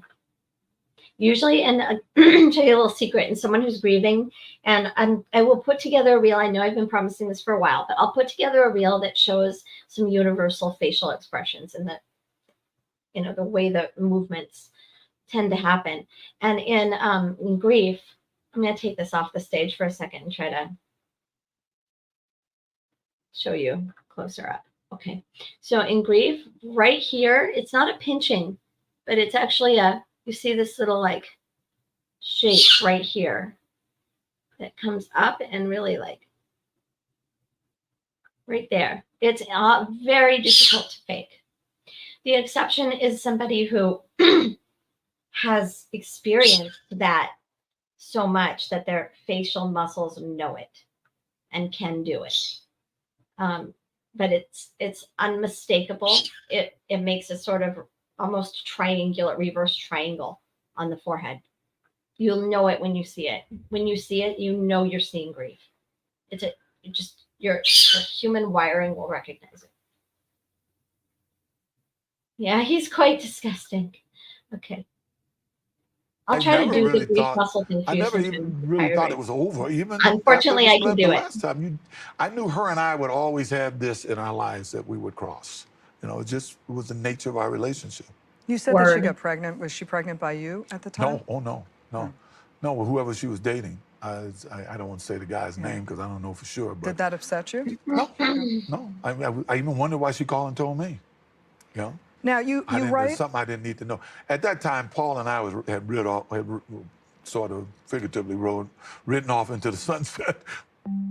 OJ says to appease Paula and focus exclusively on their new relationship, he cut off all contact with Nicole. I was living in New York half the year, And I happened to be in LA, and the phone rang, and I picked it up, and it was her. And I had successfully avoided her for a month and a half, 2 months, right? And she says, hi, and hey, how you doing? And why are you avoiding me? I said, look, it's not that I'm avoiding you. I just don't want to hear the stuff. And she said she needed to speak to me. And I finally said, okay, speak. No, I need to talk to you to speak to you. And I said, you know, look, let me call you back. I got to take this other call, which was All right, which was no call. no call. I went back to sleep. This is the part where he starts launching into the story about her being pitiful and trying to get him back. So this is a good good place to stop.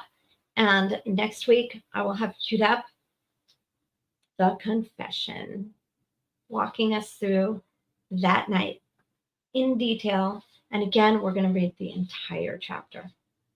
So I leave you tonight with just because we can, and because they are pretty awesome, I'm going to leave you with some good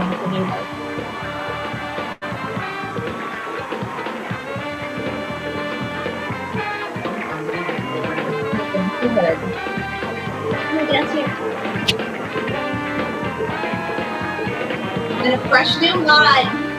Woo! We should dance out every episode.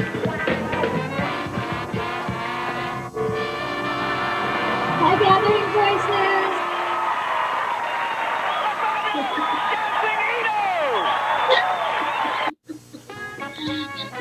Just sit right back and you'll hear a tale of nature. That's great. I just had to do that again. I just had to. That's way too much fun.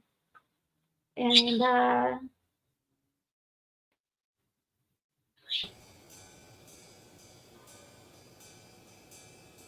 that's not what I meant to play. No, not that. Just gonna. Yeah. Okay. So that's all right. All right. We're gonna say farewell. Night night. Stay safe. Stay salty. Hug a bird if you've got one. And I'll see you next week. And yeah, peace.